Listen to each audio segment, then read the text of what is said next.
Hello, hello, hello, hello. Welcome to the world of Talking Bollocks with me, your host, Howard H. Smith. Hello. I sing in Acid Rain. I also do stand-up comedy. On social media. It's all good. So welcome to the first Talking Bollocks special in quite some time. I can't remember the last one I did. These pop up occasionally when I've got a special reason to do it or a lot of content, and in this case it's both. We've got a cracking 2-part lengthy interview with Gene Hoglan, and then a real laugh-a-rama with Mark Osegueda for half an hour as well. Really enjoyed doing this, and just great to see old friends again. It was such a cool day. Hooked up with Gene, who was always a wonderful host, had everything sorted for us, and it was just really good to see him again. It's just, friendships like that, they just go on forever. But anyway, I'm not gonna waffle on too much because this is a special. It's all about the people who are on the special. It's certainly not about me. But I do wanted to mention that if you were to sign up at Patreon, that's patreon.com/Howard H. Smith. You would also have an extra half an hour with Gene, where you would have been able to submit your questions and have them and have him answer them. And you will also be getting a 25 minute video of the day, all from behind the scenes. So that's what you can get. Go to that Patreon.com/Howard H. Smith, patreon.com/Howard H. Smith, $5 a month, $6 including tax, I think, and there's loads of really cool stuff every month, including loads of Acid Rain behind the scenes shit as well, and a lot of comedy stuff that I do as well. So anyway, look, there it is. That's the first and last mention, I promise. This was just very, very cool. Gene is the man. It's dead funny. We spent an entire tour back in '89, basically the two of us just debating any subject you could. We just sit there and just absolutely. And this the last time I saw him actually was when Testament was supporting Amon Amarth. We were at the Roundhouse, and he came and got me, and he took me into Testament's dressing room, and there was no one there. It was just me and him, and he sat down, and I just looked at him and I went, "Wow, Trump, hey?" And he just looks at me and goes, Brexit, right? And we just sat there and just picked up and started debating like we were on the tour bus, back in Europe in 1999, straight away, just knocking it backwards and forwards. And he's such a great friend, such a great guy. And I'm sounding gushing. I'm sounding like a lovey type now. I'm like, oh, it's such good value. Oh, it's wonderful. Anyway, look, you did not get this to listen to me. So let's get on with this. Here is myself and Gene having a chat. First part takes place in a little room that Gene had got us sorted out. There's a bit of a drum sound check going on in the background, but we were using clip mics, so you should be able to pick everything up. And as always, not edited. Your tour manager comes in and gives me passes halfway through and has various questions and stuff like that. So it's all exactly as it happened. And here we go. Here's Gene and I at the Forum a week ago. And just as I said that, I thought, wow, yeah, it's actually exactly a week ago. But the weird thing is, if you're listening to this, like in the future, then that doesn't mean anything, really, does it? It's absolutely pointless. And for future listeners, by the way, coronavirus is everywhere right now. Anyway, here's me and Gene. So I am here with my good old friend, who I don't see anywhere near enough of. That's right. Hey, how are you, man? Greetings, H. How are you? I'm doing great. I'm very well. Thank you for sorting all this stuff out. Piece of cake. Chocolate cake. Brilliant. You've been slightly busy yourself as well, haven't you? Yeah, indeed. So how was... we had a very interesting conversation when I last saw you at the Amon Amarth, where recording the last album wasn't exactly the best. That's right. Best environment you've ever had recording. That's right. Was it an improvement? Massive, because I made it so. I cleared my schedule, and I was like, let's not have the same sort of issue that we had last time where we're getting to the studio and I've got the tunes worked out in my head, and then it's like, no, let's do all the drum licks that were put on the demo. And it's like, well, that's not my licks. Yeah, but they're supposed to be like your licks, but they're not mine. Let me improve on those. And that was the issue on the last album. This one, I cleared my schedule, so Eric and I wrote the album from the ground up. Right, okay. And I was there with quality control over riffs and stuff. Like, you sure you want to write that riff? It's like, I don't know. I've heard that riff somewhere else. And, I'm a real big stickler I'm called the riff police. If you're writing something that sounds like somebody else, I'm going to call you on it. Not to be a dick, but just like, hey, just so you know, that riff's already out there in the world. You don't want somebody coming to you, hey man, you stole my riff.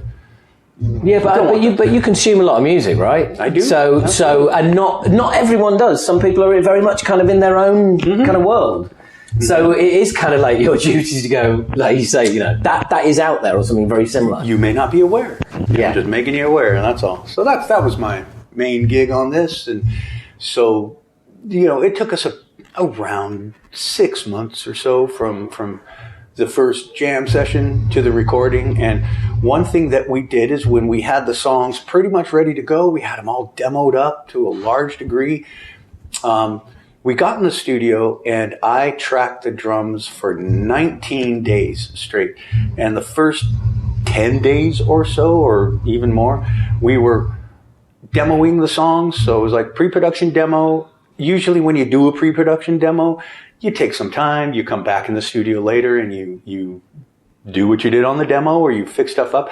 We kind of work the songs out on the fly. So it was production demo all the way up to a certain point and then directly right into tracking, because we're like, we just track the songs. We know them really well.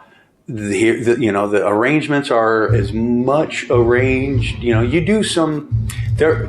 Thanks to modern technology, you can come back afterwards. It's like, hey, I'm not feeling that part being 2 times. We want it 4 times. Or this part at the end is 10 times. We should cut it down to 2 times. That kind of thing. Yeah. You could do that sort of thing. So certain arrangements changed after we recorded them, but they're just minor, content changes kind of thing, arrangement changes. So that was cool. I played the hell out of the drums on the record and everybody did a great job. Alex brought a couple of songs to the table, that's rare for Testament to have Alex write an entire song, because I know Alex will drop in some parts, like maybe probably around lead area. Like, I got my lead worked out. Here's all the part I want behind it. Let's slide it in there. But Alex wrote 2 great songs on the record. And, the album is a really killer Testament record. Testament fans are really going to dig it. And I believe, is my personal opinion, it is definitely Andy Sneap's best mix he's done. And, Andy's killer, and he really stepped up his game on this. And I believe we might have been the first mix after he got back from the Priest stuff. So maybe his ears were a little fresh and he wasn't burned out about, getting the studio tan for 6 months sort of thing. He was ready to go. And I was a little concerned about, like, how is it going to be after playing 140 rock show dates? I know my ears get a little tired after giant touring, and I need some time. But Andy just jumped right back in, and it was great. He must have a really sweet mix live, nice and mellow. Well, I funnily enough, I spoke to him after he'd been back a couple of weeks. He was just waiting for your... There was a slight delay. He was waiting for your tracks to arrive to start mixing. When you say that, what sort of aspect of what he's done has kind of made you go, right, okay, that is like, yeah. Well, we all know Andy has a very discernible sound. A sound, yeah. He's got his and that's kind of why you use him. Fair enough. And one thing I do know is that Eric Peterson, our guitarist, he's very, very, I guess the word would be proactive on the mix. So he's always in there with Andy, back and forth, and, emails and stuff. And Eric will travel out to England if he has to. But Eric is very involved in the mix, and I think Eric is always pushing Andy. I believe, this is just what I feel, Eric's probably pushing Andy to, like, hey, let's really capture the acoustic drum sound as opposed to just throwing some sound replacement on it or whatever, because it sounds like my drums.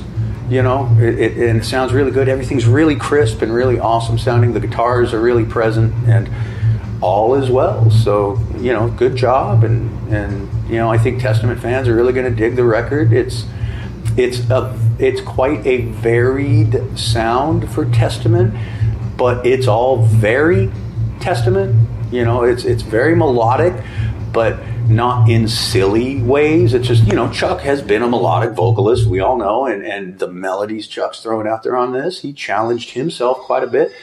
It's melodic, but it's cool. It's not like, oh man, that's like radio commercial melodic. Not at all. It's just good singing, good riffs, good production, lots of energy, and I think Testament fans are really gonna be into it. So, well, that's great, because I know, like I said, when we spoke after you'd done the last album, that was funnily enough, I spoke to Chuck as well. This is the same thing, like everybody was just like. I remember saying to Chuck as well, right at the end of it, it was like, given it's come out so well, would you, now would you consider working like that again? And he was like, fuck no. No, and we were all like, no, we're not going to do that. That's why I cleared the schedule for months to be able to do it. So yeah, we just didn't want another situation like that.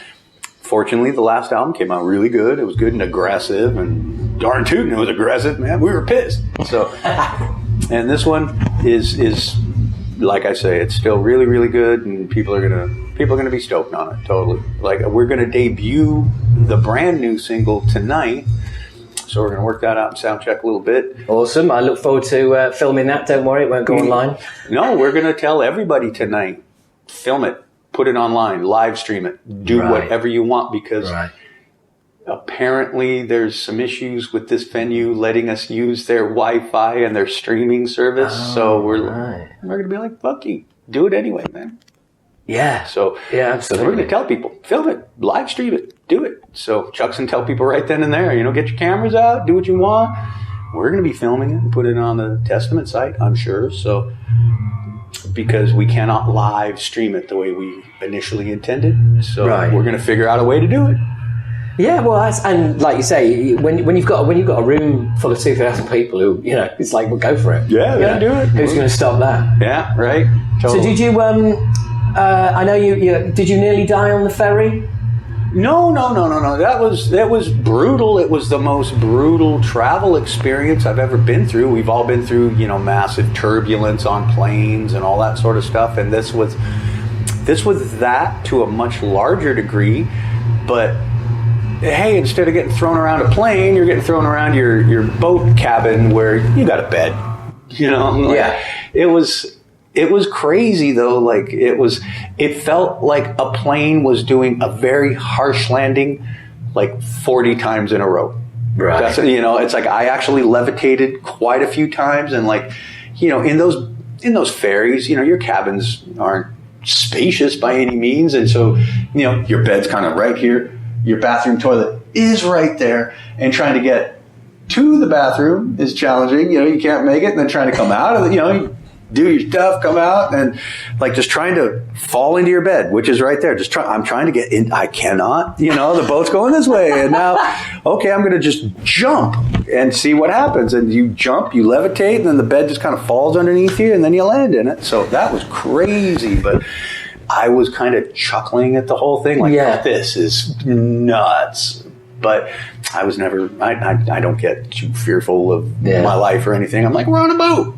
We're going to be okay. These things are designed for this. We're okay. But apparently they have categories of storms up in Scandinavia or wherever the hell we were at. And they go up to 12, and 12 is the maximum.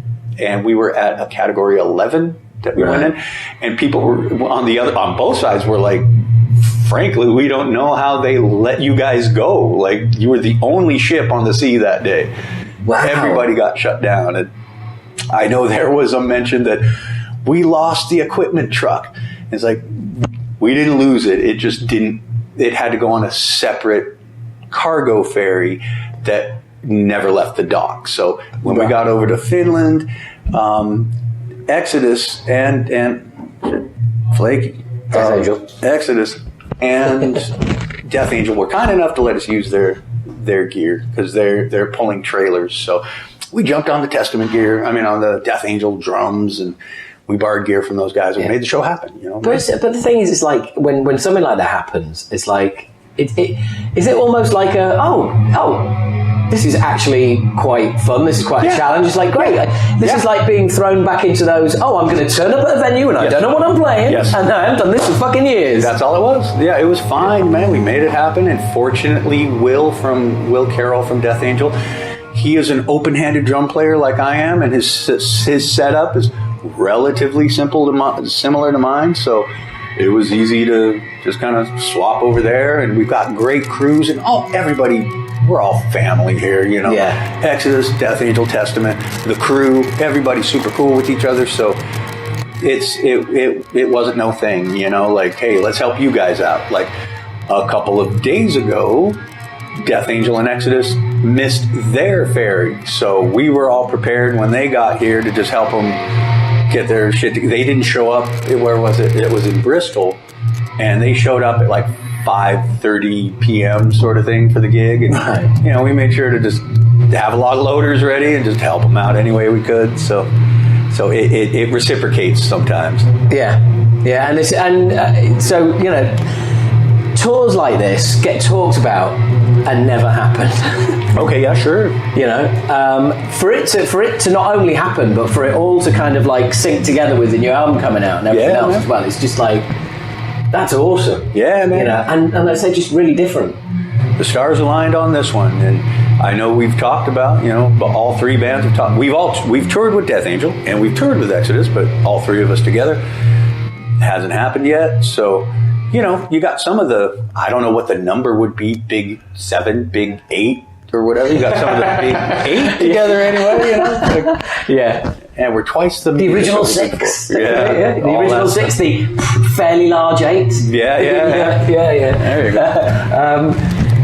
But it's just really cool that it's come together. I mean, Death Angel obviously got a new album. Exodus are possibly on their longest touring cycle ever for one album. 8 years. I mean, I think that's about like I think this is about the 4th time that they've been to the UK on this tour. I believe it. Yeah. But of course, it's like each time there's always been something slightly different. Like whatever it be. But this time it's Gary. Gary's back totally, and they're crushing every night. They're just savage, you know. They're on fire every night. And one thing that you know, I'm not in charge of this decision, but I think it's an awesome decision. Is that Exodus, you know, is getting 60 minutes a night, excellent, and Death Angel gets about 50. That's awesome. Yeah, you know, that's fucking awesome. Yeah, it's a good package. So let everybody, you know, we have to start the shows a little bit earlier, but hey, Death Angel, you're not playing 25 minutes, half an hour, you know, even 40 minutes. You're going to play 50. And Exodus, you know, you deserve at least 60. And Testament, we were supposed to play 75, but we found a way to stretch it to 90 every night. So it's a big fat package of metal. Totally. But that is awesome, because that's not far off kind of like 3.5 hours of set time across the night. Yeah, man. Which is like phenomenal. Sure. But also, like you say, just making sure that each band has a decent, because ultimately it's 3 headline bands. Yeah, absolutely. You know, it's 3 bands who can do headline tours of the UK and have done recently. Totally. So to give everybody a fair shout is absolutely right. Excellent. I believe that's a Chuck Billy decision, so we back that for, you know, thank you, Chuck, for doing that, you know, and it makes for a better night, you know, it makes everybody happy, the bands are happy, I think Death Angel's happy, like, hey, we're opening, but we get 50, and Exodus is like, we're getting 60, kick ass, we'll take it. Opening, doing 50 minutes. Yeah. It's like, what? Yeah. Who does 50 minutes third on the bill? Yeah, like, right. No one. Yeah, man. So that is really cool. Way to go, Testament, way to go, Chuck and Eric, you got it. So does Chuck specifically manage the business side of the band, or is slightly involved in it, or? I believe so. I believe he's their only manager, I think. But him and Eric are, you know, they're the business partners. So I think, you know, I think their relationship works out pretty well. Chuck handles the biz. Eric handles the creative. You know, Eric designs the T-shirts and obviously writes a crap load of the music and all that sort of stuff. So I think their relationship has a good balance. You know, so. But I think Chuck is the manager. He's the only guy I deal with, you know, and there's not like, hey, talk to our guy in New York or anything. There's never anything like that. So, yeah, pretty much Chuck and I deal with our biz together, and Eric will chime in every once in a while on it. It's all good. Oh, that's awesome, man. That's awesome. And so it's funny to hear you talk there. I mean, you've been with Testament a long time. Are you a member? Do you consider yourself a member, or are you kind of, Well, are you still on that same basis of, are you going to be ready for this, Gene? Because it sounds like you made such a commitment with the new album. Well, there is, Testament are my friends. I'm always going to make myself available if I am. But I think they understand that, Gene came into this being like kind of his own entity. So, we know that Gene's got to do things, and sometimes the schedules might not line up. And I try to make my schedule as Testament friendly as possible. But there are times when it occurs that, hey, there's nothing you can do about this, but you're going to have to pull out of this leg or this run or this week or this something, or you got to miss this date. Just a couple of months back, Dark Angel had some stuff on the books, and Testament played in South America. And, we reached out to Dirk Verburen, Megadeth, and he sat in for Gene and killed it. Dirk's a great drummer. Thank you, Dirk, for stepping in at such short notice. So, that was cool. As a matter of fact, I thought it was kind of funny. I was at Dirk's house taking pictures. His wife, Hannah, was taking pictures for the album the same day that Dirk was up with Eric at Eric's house jamming the new record, or jamming the set, and she's like, I just got back from the airport of dropping Dirk off, and I had to drop him off to go up to play your stuff while you were coming to our place to take pictures for the album. I thought that was fun. That's cool, man. That's cool. What was the stuff you had on the books with Dark Angel? God, where did we play? Mexico, Guadalajara, maybe, Monterrey, and a big festival, and we played with Possessed and Emperor and old Deicide. Oh wow! A whole bunch of cool people. That's a dog day. Pretty savage fest, yeah, totally. It was, and there was a bunch of other like kick-ass bands. So that was a great night, totally. Speaking of which, do you think is Death to All still kicking around? Are you going to be doing any more of that in the future? Yeah, we are coming over to play. I think 3 festivals right now, maybe a couple of warm-up dates. In June, we're doing Hellfest, Grasspop, and Copenhagen, and then we probably got a couple warm-up shows a couple days before that. So we're coming over to do a little bit over there, and we're hoping to do more stuff in 2021. So yeah, that's active to me. I'm totally psyched on that. I love playing death music. And, I love playing with Stevie D and Bobby and Max, our vocalist for it. He's great. So that's a really sweet little family, and we have a great time doing Death to All. Well, I know last time when you were over for that, when we were speaking about it at the Underworld, you were very much kind of like, this is like a genuine kind of like musical joy. Yeah. And being away with friends. It's like it's it's almost not work. It's totally. It's just like being away with the boys. Yeah, we do call it a vacation. Totally. Yeah, we refer to it as the vacation. So we're happy to do it. We're stoked, and we love keeping Chuck's music alive. And I've said this many times. It's like the man is gone, but I don't think that means his music should be gone. And it is a tribute to Chuck. It is meant as just an homage or something, but we get the added fun bonus of we love playing together. We love playing Chuck's music. So it's a win-win for all of us. And it's a small way that we can help take care of the family as well, fire them. I was going to say, obviously they're all kind of like really signed off on it and really cool with it. They appear to be. So we're doing some things that, we want to take care of. He isn't there to take care of his family by taking Death out on the road. So in our small way, we try to help them out, and we get to have fun doing it, and the crowd really seems to enjoy it. Like I've said many times, there's people in the front row, like in grown men in tears, yelling out, "Thank you for doing this." It's like, our pleasure, dudes. That's awesome.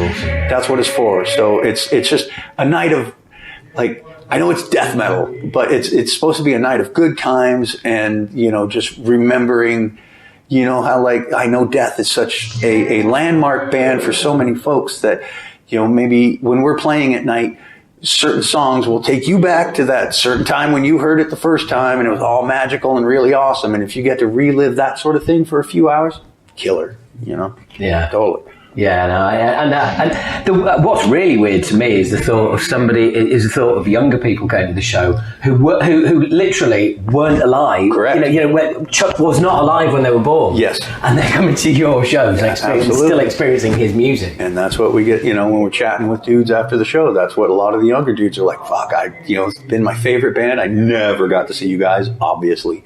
So, you know, I'm excited that we get to come out and see it. You know, it's almost like the real thing. So there you go. That's awesome, because that is a completely unique experience, right? Isn't it? It's like it is. You just don't get to do that. Absolutely, yeah. We're aware of that. So, and obviously, a lot of the older guys that are like, I saw you guys in '93, saw you guys in '95, saw you guys in '90 or whatever.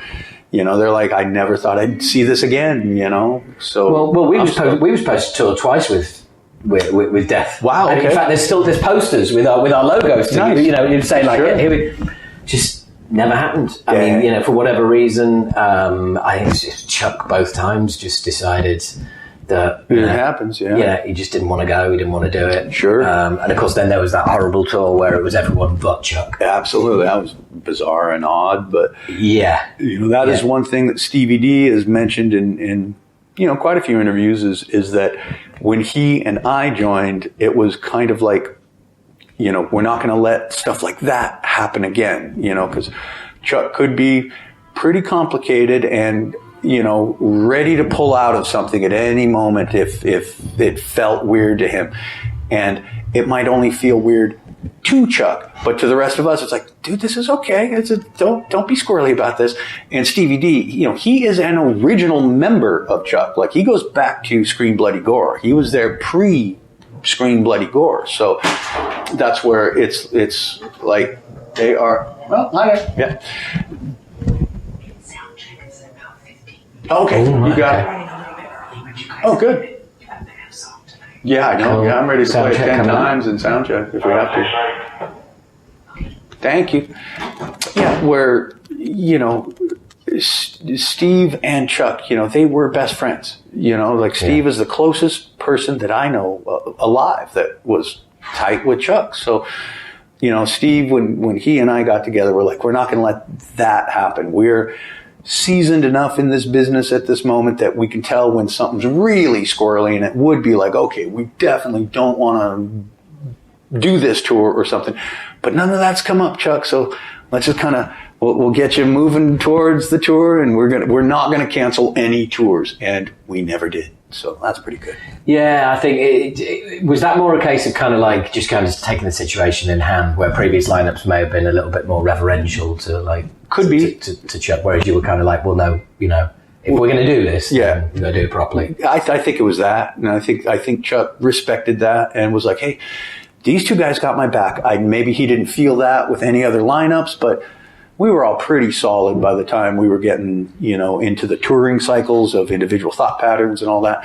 So I think Chuck felt like, you know, these guys aren't going to steer me wrong. They want to move forward. It's going to help the band out. It's going to help me out. It's, you know, and having these two guys behind me and whoever else we get on guitar, you know, I feel good about moving forward with this lineup, and I don't feel any knives are coming out, so I think things are going to be good. So I think that's why we never canceled the tour, you know? Yeah. No, that's awesome. And your other great love, Dark Angel, how are things going? I know, obviously we spoke before we started recording about time being a bit difficult at the moment, but... And it always is, you know, it's always been it's been a scheduling challenge nonstop since we got ourselves together just to play some shows.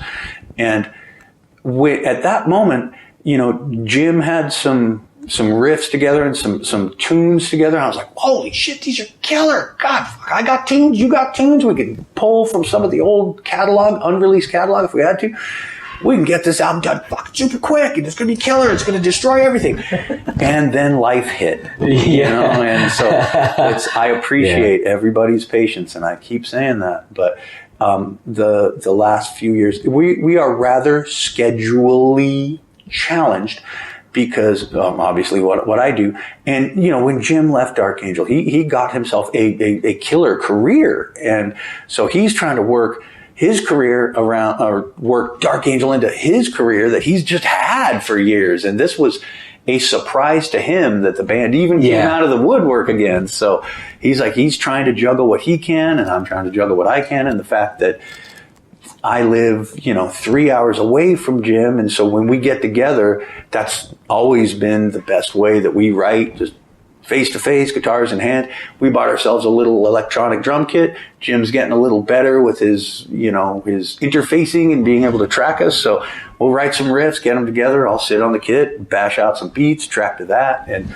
so we've got a lot of killer momentum going, and it's just a matter of trying to keep that momentum rolling when there's brand new touring cycles that keep you busy. And then, Jim with his business, there's always some fire he's got to put out with his business and stuff. So we're moving forward, and we appreciate everybody's interest and everybody's support. And we're stoked for that, but we just want to release a really killer record and then hopefully be able to take that to whatever next level we can. Full on touring or spot touring or something, getting some road work in with it. And that's the hope. So I think we'll be doing that. It's just a matter of getting the time setting time aside is the most challenging, because to really get an album worked on and done and written and all that, takes some time, so. You are talking to somebody who's taken 29 years to get an album out. Yeah. Well, that took 5 years pretty much 5 years from coming back with the new guys and then actually putting a record out. Yeah, sure. And well, you've beaten us. It's been 29 years and counting for us. So. but you're going to take our place on the all-time chart on Wikipedia. We're number 11 at the moment. Of longest gap between studio albums. No shit. Yeah, we're number 11, Possessed, to number 10. Nice. How weird is that? And then it's like number 1 is like Chuck Billy, it's Chuck Berry or something like that. Whoa, crazy! That's really fun. Yeah, I know. That's awesome. Like, when we saw that, I was like, "Fucking hell! Who does this?" Yeah. Someone I know. Nice. But the thing is, it's been so long that people will wait. People will be more than happy to just look at Exorder. Sure. There you go. That came flying out, and everyone was like, "Whoa!" Everybody's stoked. It's a killer record, and that's the only thing that we have to do. Of course, is put out a really killer record. We can't half-ass it. I wouldn't. Exactly. So it's going to be killer, and people are going to be stoked. So. Have you got as far as demos yet, or any? You writing lyrics? Is Ron got vocal ideas? Yeah. We've got all that rolling, so awesome. we're moving forward. And like I say, it's a little bit schedule-y challenge, but there's always progress. And Jim, when we get together, there's always progress. I've got lyrics, I got vocals, and my lyrics are a little more surreal now. Like back in the day, I used to just beat you over the head with the concept. The lyrics weren't that important, but the concept was just, I'm going to hit you over the head with it. Now I leave it a little nebulous, The exact same thing has happened to me. Yeah. It's because when I was writing lyrics before, I was like, 19, 20, whatever. Sure. It's like, the world must know what I think. Yeah, exactly. Young man with a vocabulary. Yeah, exactly. Yeah, check out these words. Yeah. And then like all those years go by, and I'd say the simplest way to put it, I saw Carl Alvarez from The Descendants say this once, and I always thought that's brilliant. Is like, now I have a tendency to write more. In the past, I wrote about what I thought. Now I write about what I feel. Yeah, there you go. That's a good one. Because it's like being that bit older, you're more in touch with feelings. Yeah, sure. You're not trying to bury them and pretend they don't exist. Fair enough. And just carry on, doing what you're doing. Yeah, man. And it's been it's kind of weird because they're still, as I'm sure you look at your own lyrics, it's you, but it's just kind of a different version. And also that ability to leave things, you don't have to exactly put Cross every T and dot every I. Exactly. You could leave it a little bit nebulous, leave it just a little bit to the reader, the listener's viewpoint themselves, and rather than force your viewpoint on somebody, you allow them to make their own viewpoint a part of this song, and that just makes it really personal. You know, when it's not being shoved down their throat, the concept, or here are my thoughts. You know, rather than you can create your own feelings for it. Well, that's what surprised me about doing interviews for the album as well. Obviously, I haven't done a load of those for an album for a long time. But the amount of questions where people are like, oh, right, okay, what are the lyrical themes? What are the, you know, would you describe the lyric, you know, what is each song about? And I'm like, I ain't doing that. Yeah. No chance. No. It's like, that's a perfect way to piss somebody off. Yeah. Who has, you know, put this song aside as their thing about their relationship, and it turns out it's not. Okay. Oh, the other guy's seeing the screen. So don't worry, you know, this will all be. Yeah, man, we're good. Good. Edit out my man voice. No. So the sound check will be at 3. 3 o'clock. You got it. Cool. Yeah, it's I think it does make. Although the flip side of that is now reading loads of reviews, and I'm kind of like, people are going, and clearly these songs. I'm like, fuck. That's nothing. That's not what that song is about. It's nothing. There's a song. There's the last song on our album is called "United Hates," and even in reviews, people have put brackets, no prizes for guessing what that's about. And it's like, well, if you think it's about the United States, it's not. Yeah, it's got I didn't even think about that. But exactly. But people they create their own narrative sometimes just from a song title. Absolutely. And then they will, or just their own lives, you know. And then they will apply that narrative and. Well, this is the style of music where they'll apply their own narrative to a headline, you know, that is taken way out of context. So yeah, I get it. Yeah, clickbait, 24 hours. I mean, because we now have. I mean, I'm always complaining about this on the podcast, but we now have within our scene we have a 24-hour news cycle culture. Yeah, so absolutely. Literally, like, you know, David Staine's taking £2 million off his house that's on the market. Fair enough. Yeah. Awesome. Yeah, sure. Yeah, that's enriched my day. That knowledge. Yeah. Brilliant. Which estate agencies with? Can I arrange your viewing? Yeah. You know, I find it so frustrating when you get all of that. You know, that kind of crap out there. But everyone's just trying to fill. Fill their site with something that, sure, absolutely, that people don't have. I get it. Yeah, it is bizarre, but it's I mean, and just to go back to the writing of lyrics, have you found that sort of cathartic in any way? Is it a long time since you wrote lyrics? Well, I still write a lot of lyrics, and I've been writing lyrics for friends' bands throughout the years, and that's when I just kind of started developing the more surreal approach as opposed to beating over the head with concept. So, I've never stopped writing lyrics, so I keep those rolling. I got to admit, I do try to keep, kind of like when it comes to Dark Angel, I kind of try to keep Ron's,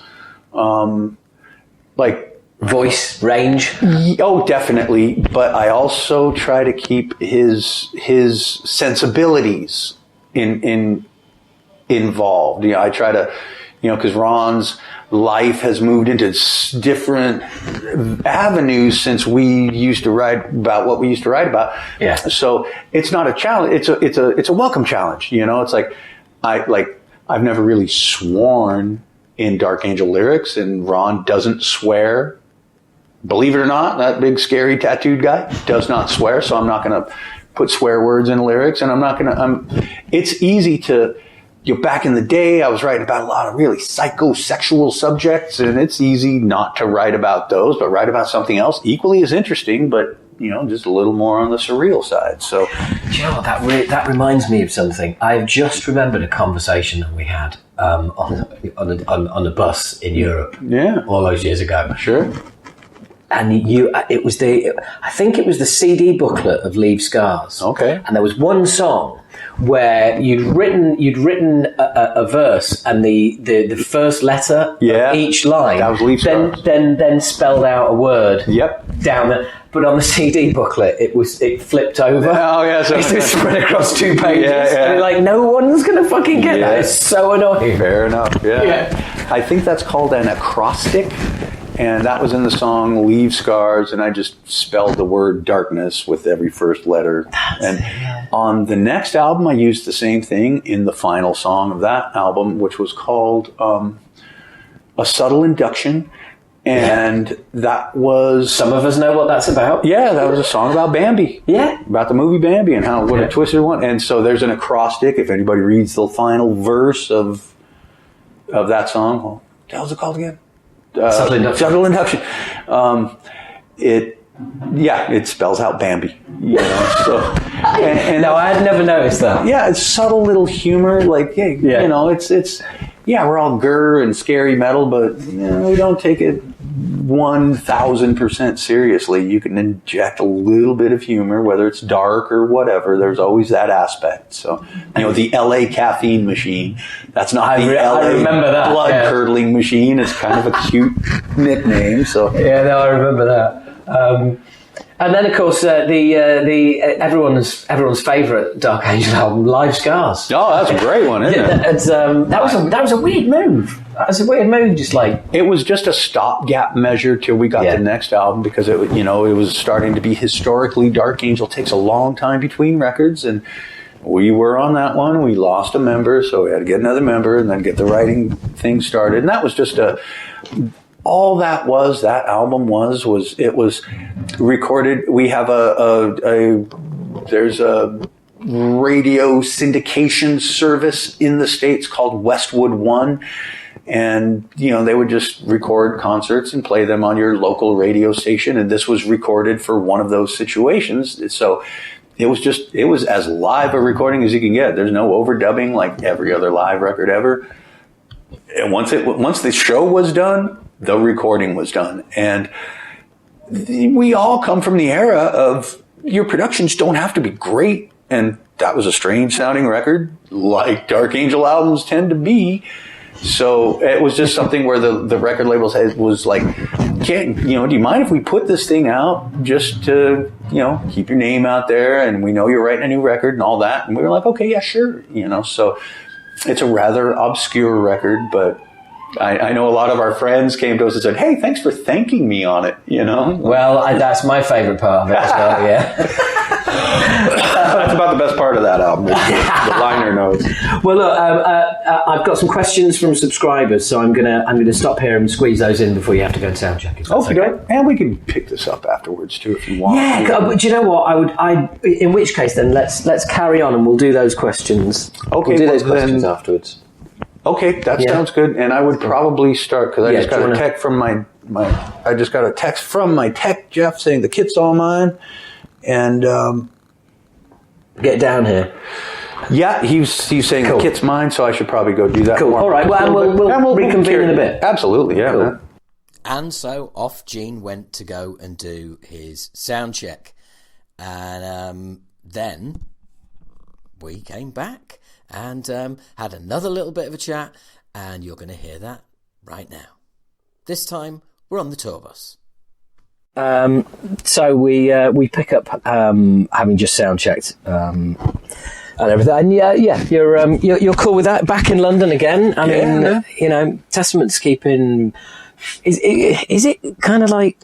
Do you look at Testament as your main job, or is it just one of the many things you do? Well, I got to admit, it is one of the many things I do, and I do a lot of my other things in order to be able to do Testament. So, but it's, you know, we're all friends, we all know each other. It's a pretty easy working relationship. So I always try to make myself available. But as I've said, there are certain areas where it's like, hey guys, I got something else going, and they're like, you know, we get it. We like having you around, so let's work around that little schedule, and you know, we usually do what we can to make things work, like bring in another drummer. There's been times when Stevie D and I both had to leave, so they brought in another drummer, another bassist. And the kind of complicated thing about that is that if Stevie D and I go do something else, we take our techs with us. If you got to fly, it's one thing to fly a guy in, but then you got to fly his tech in too, and then, you know, he's got to work his stuff out. So it's you know, complications and challenges, but you just make them. You know, it's heavy metal. You know, we're all pretty pretty relaxed about everything, so it happens. Speaking of techs, I hear fairly recently you bumped into an old tech of yours. Oh, that's right. Yeah, Stilly. I got to see Stilly in Hamburg. Yeah, I remember it was Chuck and Tiffany's anniversary. So we went out to lunch, me, Chuck, Tiff, and Zet from Exodus, and I bought everybody dinner for that, and that was super fun. And then, the place we were eating was right next to the venue that we're playing the next night. So we're like, let's go over and see what's happening tonight. And then I see on the board it's Stereophonics, and I'm like, I wonder if Stilly's still there. And so I asked the first guy, is Stilly here? And he's like, yeah. I was like, tell him Gene's here. So he came out. We got to spend about 5 minutes chatting, and he was mentioning that maybe he'll stick around. That was their last night of the tour, and he thought maybe he'd stick around because he lives in Germany now. Yeah. So he was thinking maybe he'll just stick around one more day and then head home the next day. But I think they were on a pretty long run, and after you're done with the tour, the last thing you want to do is stick around and catch somebody else's tour. I get it. So, yeah. But it was great seeing Stilly, like back in the, our first tour, obviously, with Acid Rain and all that, and getting to know Stilly and yourself and Kev and all the guys, and Kev's made a great success for himself. So yeah, that's always awesome. Yeah. I mean, I've been in touch with him recently, actually, and he's good. With Kev? Yeah. Excellent. He's good. He's busy. It's the 30th anniversary of our Obnoxious album. That's right. Next month, in about a month's time.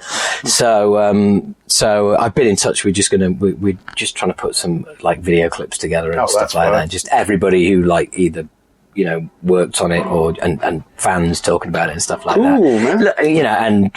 We've done an anniversary T-shirt which we're going to sell for £19.90 because obviously 1990 is when it came out.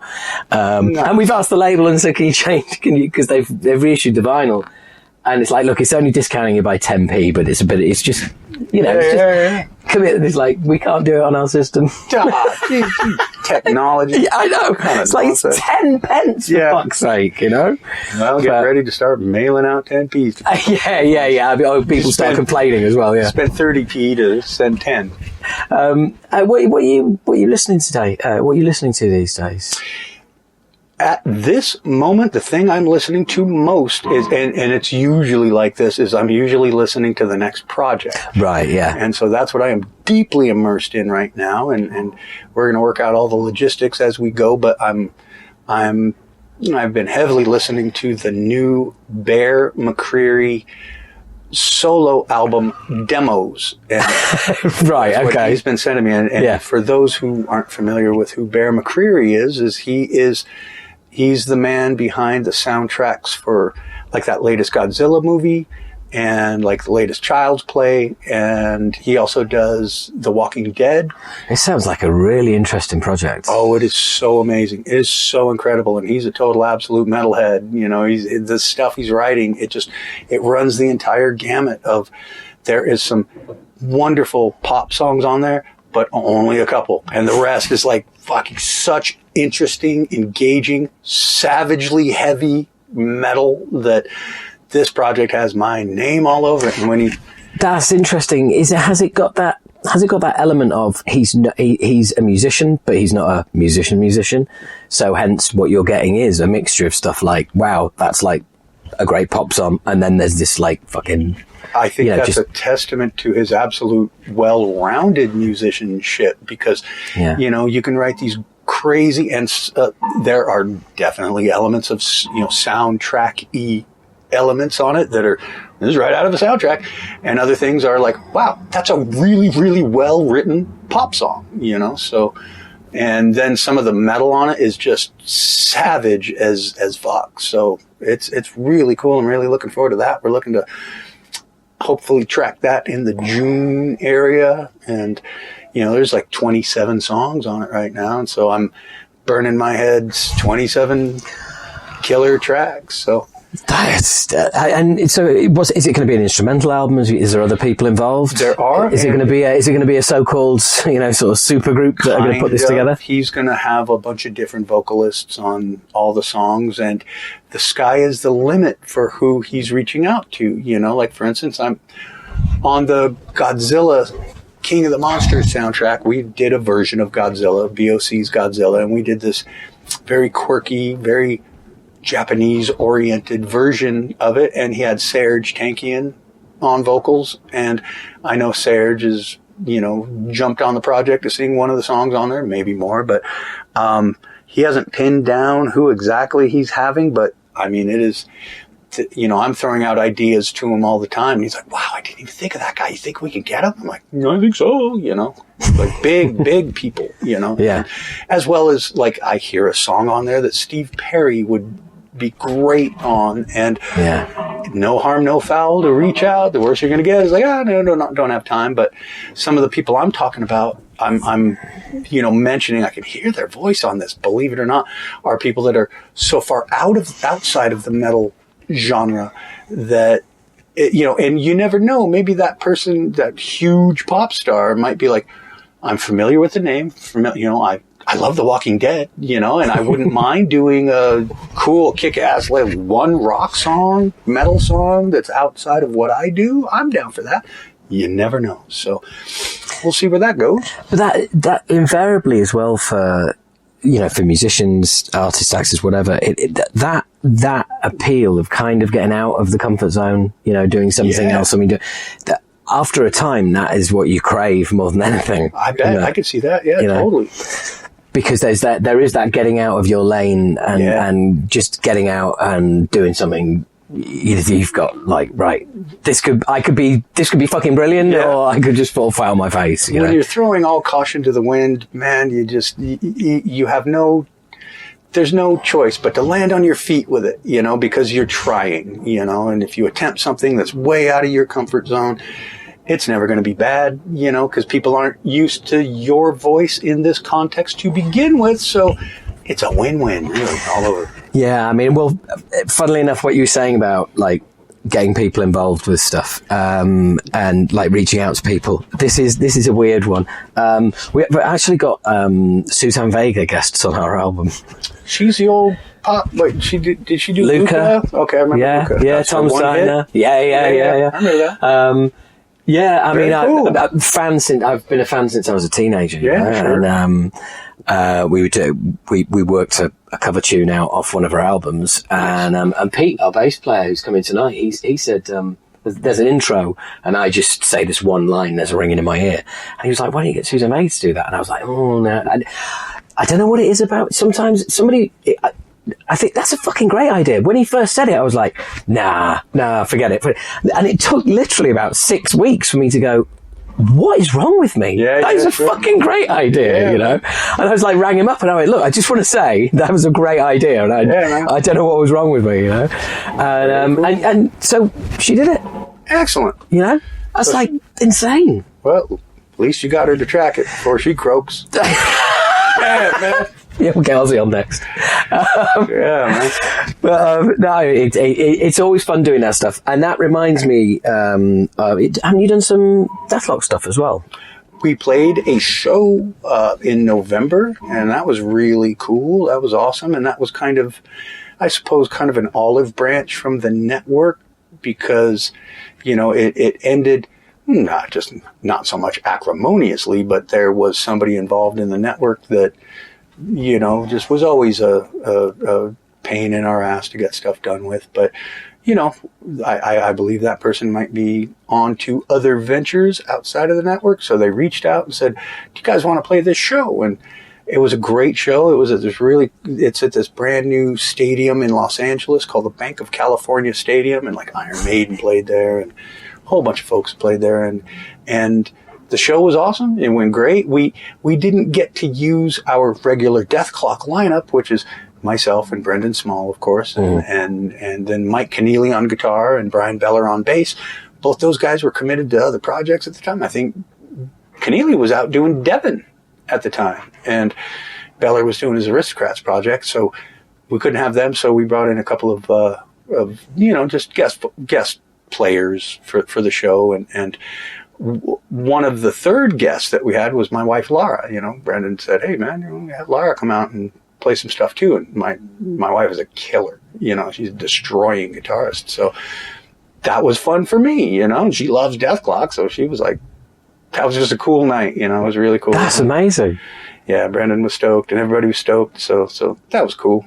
Is there any more plans? Anything? There are things in the works, and when we're able to talk about them, because they are definitely just in the works right now. But as soon as there's something to be said, we'll be able to say something. Yeah.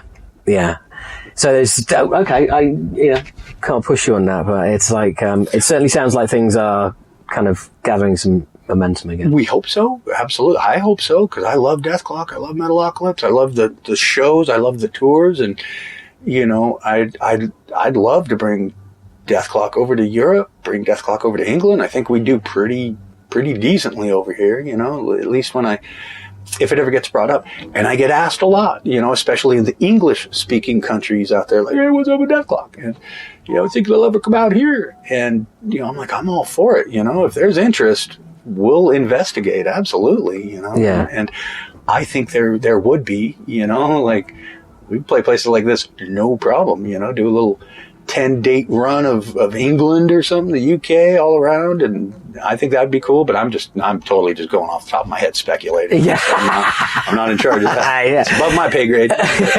So I'd love for that to happen. But I don't really see it as a kind of festival band either. It's not kind of it's not really a kind of thing where you could sort of like do a few festivals. Correct. Anytime we've had to headline them. Like, yes. We did the very first heavy MTL. And we had to co-headline it with Iron Maiden. And I remember that day, but they were pissed. They're like, wait a minute, a fucking cartoon band is playing right before us. And I remember Nico came to the side of the stage, and we'll jump off the instruments for a couple minutes while there's we have the skit going on stage. And yeah. I just happen to be standing on the side of the stage. Nico walks up the stairs. He's got a piece of chicken in his hand. He's eating that, and he's like, so what's all this about then? What's happening here? And I'm like, he's like, just cartoon? You're just playing a cartoon? I thought I heard music a minute ago. And I'm like, yeah, he's like, but there's nobody, what?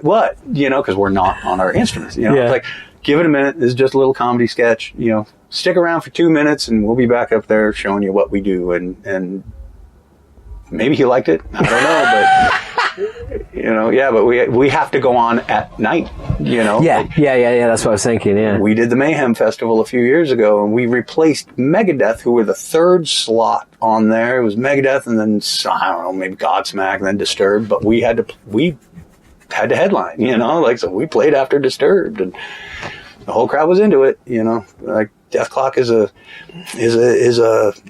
it's quite the wave of support behind it eternally, it kind of in the States, it sort of turned into the new, like, Beavis and Butthead or something like that, it's definitely a gateway metal band for a lot of youngins, and that's cool. You've just given me an idea of something I needed to show you. I don't know if you've already seen this. Oh, that's awesome. That's great. He's showing me the Leprosy album cover with Butthead, with Beavis, and then there's Butthead in the background. That's awesome. That's really fun. It's brilliant, isn't it? Hey, man, there's a t-shirt idea there. I know. I just put that out across all our social media today. That's really fun. And thank you for your professionalism, just describing what was going on there as well. Yeah. So that's a nice tip. Yeah, the whole Death Clock thing is kind of like it's so self-contained. It's such a unique thing. Absolutely. It's like, I get that. It's kind of weird. The parallel I draw is like when I used to do, I still do, but when I was just doing stand-up as me, I found that, there's a real competitive edge between comedians. When I came back, and as I do now, do a character, totally different, because a stand-up doesn't see you as a character, it doesn't see you as a direct comparison, so you're not competition. Oh, I see that. I can see that. You know what I mean? Totally. Yeah, exactly. So for me, I'd kind of like, look at what you do and think, well, like, yeah, of course you can headline over what this is like. It's almost it's its own thing. It is. It's like showing a movie after the totally. Totally after a band.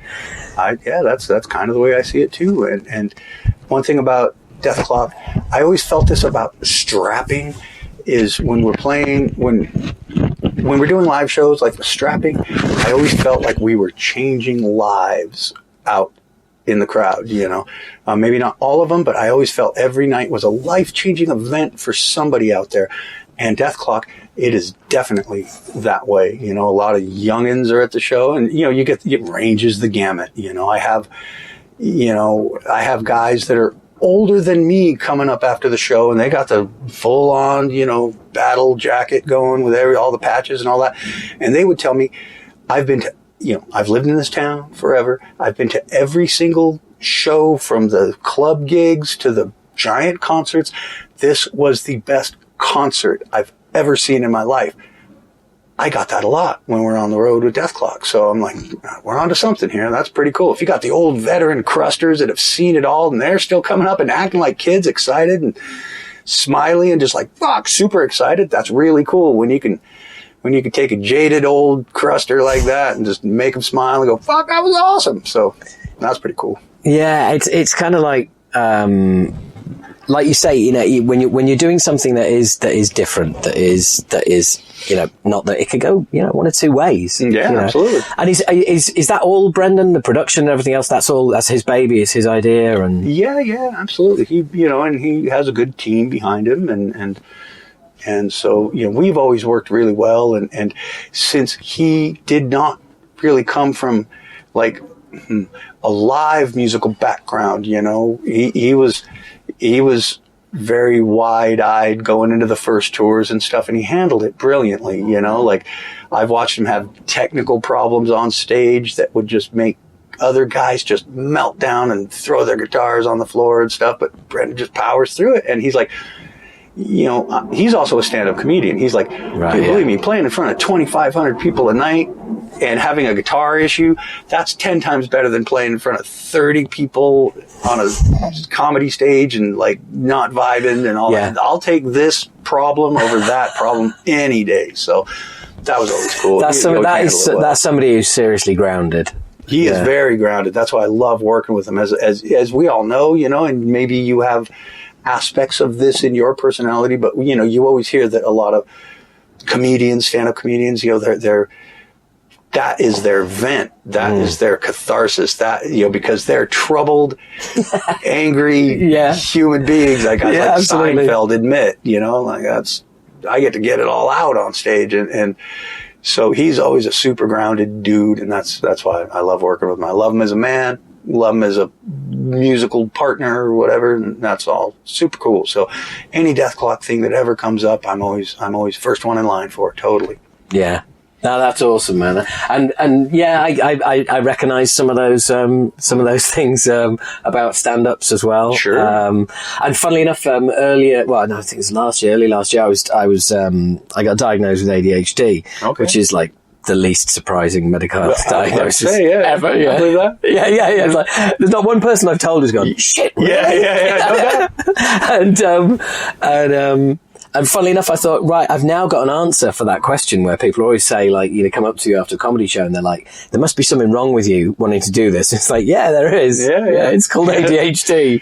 Look at my certificate. Yeah. But that's the way it goes. Yeah, man. Totally. So you've got the Dark Angel album right in the background. There's potentially Death Clock coming. You've got all the New Testament stuff. Mm-hmm. I mean, that's a nightmare to schedule. It's like, how far in advance are you at the moment? I am booked up the entire year, easy, you know, and that's why when, for instance, for this Bear McCreary project, I reached out to him saying, hey, what's your dream kind of area of tracking this? I know we're talking months away. And he hit me back with, ironically, the 2-week period that I have available in the entire year. He hit me up with like, hey, can we do this date to this date? And I'm like, is this project destined to happen or what? Because if that's your dream spot, that's about the only spot we got going. So I could do some little tiny one-off dates if we don't get everything done in that period, but I just intend to get it all done. I'm like I say, I'm rolling over the material a whole lot. So that's pretty good. And because I have to cut that project off at whatever date, because I got Death Do All coming up a couple days after I complete that project, if we use that window of time. So I got to get out of the studio with that and then head right over to Europe for 10 days or 8 days or something like that, 9 days for some Death Do All stuff, which is pretty fun too. Yeah, and we've sort of, we've gone forward. I'd love to go just back. And how were the Slayer dates? Oh, those were incredible. That was the best tour of all time. That was fantastic. And the great thing about that is Slayer has always been such a class organization from the bottom all the way to the top. Everybody is super awesome, super friendly, and you know, they understand the merits of the opening acts, and let's try to take care of the opening acts. They're not dicks to us at all, and plus, you know, like my personal relationship goes back, predates, you know, albums coming out. You know? Man, I remember talking about, you know, about Tom and Dave and all that, like, you know, back on the bus, you know, in '89. I mean, you go way back with them. Absolutely, before they did their first record. So didn't you tweet out? I'm sure there was one of your social media things had a picture of you going out on tour with Slayer's very first tour. That's right, and you were crewing. That's right. Yeah, I was their light guy, and I was also. I would also do Dave's sound checks for him. I mean, they'd play a song, and then he'd go out into the front of house, and then we'd play some other songs, and just so he could hear what the drums sounded like, you know, because no drummer ever gets to hear what the band sounds like. You know, I don't even know what strapping sounds like. I'll never know what Death Clock sounds like out front, you know. So, and there was an opportunity. It's like, hey, man, I can play your stuff, so let's do it. And I remember playing a whole lot of Dark Angel songs with Slayer. That's how I learned how to play Dark Angel songs. That's all they were doing in soundcheck. So, but that was super cool, and you know, that tour was awesome. And that photo, I remember when I tweeted that photo out, Tom came up to me and said, "Dude, that was really cool that you tweeted that picture, and that was really awesome. You know, took me back and gave me some, you know, nice warm fuzzy memories of those early days." And I'm just looking at him like, "Are you fucking with me?" Yeah. And he's like, "Yeah, man, you know, the fact you got that picture out there." I was like, "Dude, you sent me that picture." Like, you sent me the picture. So I tweeted it, you know, like he sent it to me a couple of tours earlier that we did like 2 years earlier. But, you know, I had it and I was like, "Oh, here's the start of the thing." And he was like, "That was really cool." I was like, "You stoner?" Like, you sent me the picture. He's like, "That's cool that you got that photo." I was like, "From you." So that was pretty fun. But yeah, Johnny Araya had mentioned that on that Slayer run, there was only 4 people from the original tour. And that was Johnny, myself, Tom, and Kerry. So it had all kind of come around full circle when I went back to work for Slayer on that tour. Yeah. Because they had, their shows were so amazing every night, like in terms of, like, you probably saw it over here, and I would imagine it's probably roughly the same show. For our style of thrash, that's the greatest thrash show of all time. Just the flames and just the spectacle of all of it. And the pyro was incredible, next level pyro. And every night we'd go out to front of house, watch the show from front of house, and the only thing that would mar the show would be Slayer did not have their own video package crew, like for the big side screens that happen at a lot of the venues. So when there are side screens and you're playing these big sheds out in the States, and all the audience back there are just their ants, they see the band on stage as ants. You're relying on those screens on the side of the stage to be like, okay, that's my lifeline to what's actually going on here. And so many times, and it was well mentioned that so many times, like the house guy he's a 65-year-old country music fan. He doesn't get the music. He's trying to do a good job, but he doesn't get it. So there's, you know, Gary Holt peeling off some kick-ass lead, and they're filming Tom staring at Paul. You know, just stuff like that. Cool pyros happening that the people in the back, you know, just anything. Like, there's cool stuff happening. Just wasn't getting captured. So I went to Slayer's folks and I said, "Dude, this is the only thing that's bogus." And I'm thinking about the fans all the way back there. It's like, this is their last chance to see Slayer. Yeah. And they're getting kind of robbed a little bit. Not from the band's fault, but just from the local guys that are trying their best, but not pulling their weight. And so I was like, just let me do it. let me go be your video director. I've never done this before. And because the whole reason I went to them with that was that's how I started working for Slayer in the first man, was full circle. Yeah, and because like I would go to all their shows, and this is back when they were an LA club band, and they were just too heavy for everybody. And, so they had about 30 people at their shows at the time, and I was always one of them. And Tom, we were already friends. I had already done the first album, done the vocals on that for him. But Tom had come up to me. Their light guy didn't show up that night. And so he's like, hey, man, could you run that light board over there? And I'm like 15 or 16 or something. I'm like, yes. I'd never run a light board before ever. And, it was one of those tiny little club, little squares, had 8 little buttons on it. And after the first night, I was like, wow, man, I'm like the 5th member. Everything I did. There's 8 par cans, it was a tiny club, but I just thought it was the most awesome thing. Their show the next week, different club, same situation. Like I didn't show up. So Tom's like, can you do it again? And sure, no problem. So it just got to the point where I would show up at the clubs, go straight to the light board and just do it for them. And so when it came time for them to come out on the road, it was like, can you go with us? And so Tom had to come over and talk to my folks, talk to my parents. And he's like, you were a minor, Yeah, you were 16. Get your folks' permission. So, and my folks were like, fine, get rid of them. It's like summer camp, get rid of them for the summer. So that was cool. But so it kind of came full circle, except I got a bump up in my job. Yeah. Used to be lights. Now I'm doing the video.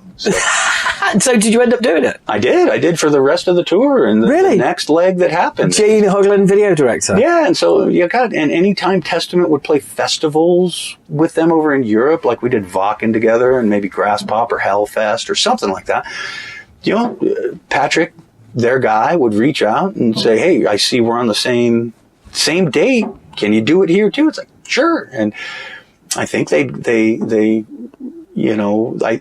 I believe, I'm sure there's going to be some kind of release of something, and they might release maybe the Grass Pop or the Hellfest or something, or combine the shows or something, and I may be the director on that if they release any of that stuff. So that's awesome. That's pretty cool. Yeah, really fun.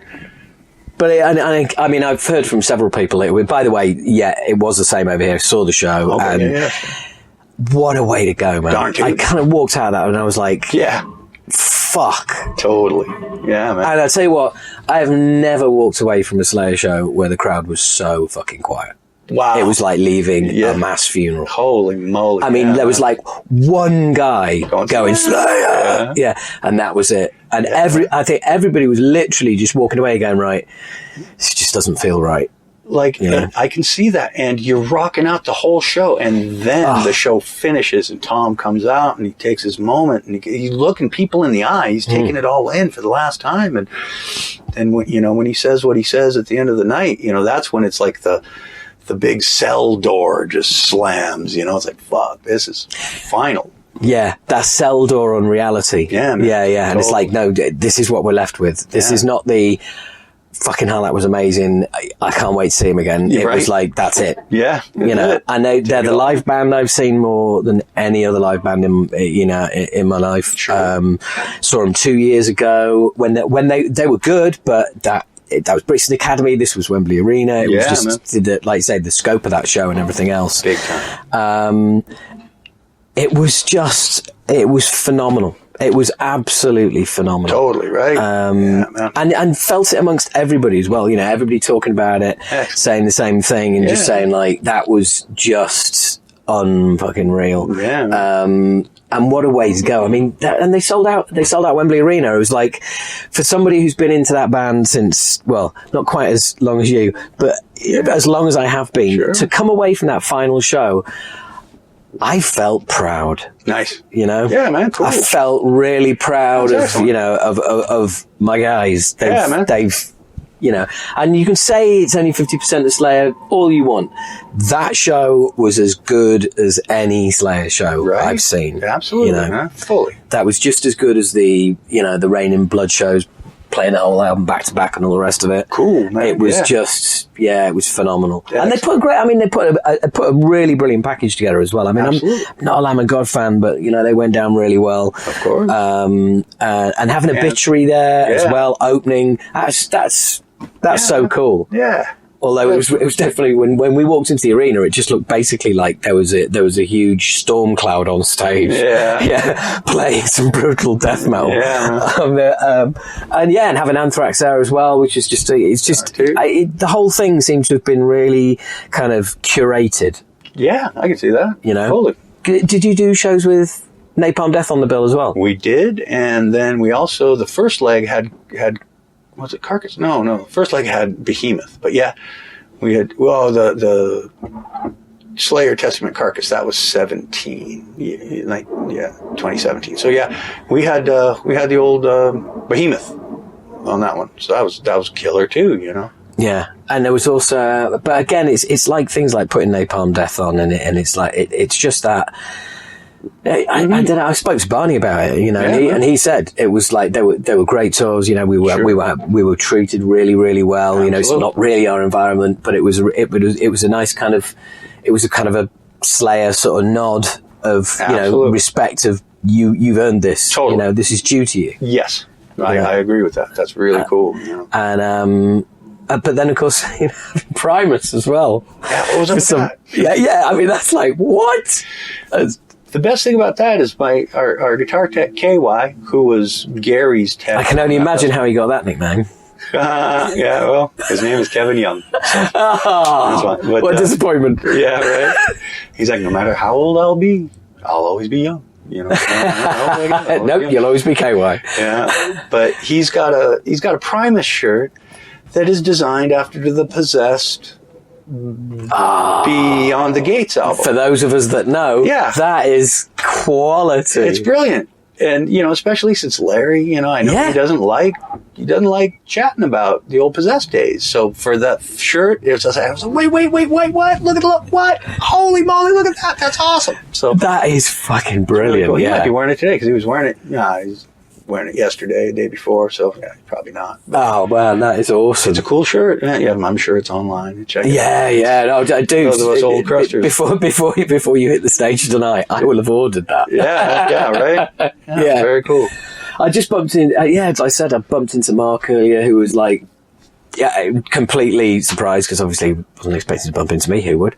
And I haven't seen Zet or Gary yet, or Tom for that matter. All right, yeah, sure. But it's just, it's kind of like, it's a family tour, isn't it? Absolutely. Big time. You know, we've all been friends for years, 30-something, 5 years, with all these guys. I met the Exodus guys on that Slayer tour and the Death Angel guys I knew back then too. And it's just, it's killer. Bunch of guys that have known each other for a long time. And there's no egos. There's no egos anywhere, So everybody's just, walk together, rock together. Let's have a great time. Like I said, when we had our issues with getting our gear, Death Angel Exodus stepped up, and then a couple days ago they might have some issues. We stepped up for them and all that. So it's been a great tour. We're really stoked on it. So it's been pretty darn smooth every single night. But it's just awesome the fact that you've all known each other for so long and everything, but you're still doing it. Yeah, man. Everyone started out as kids. Yeah, maybe we get a record deal, right?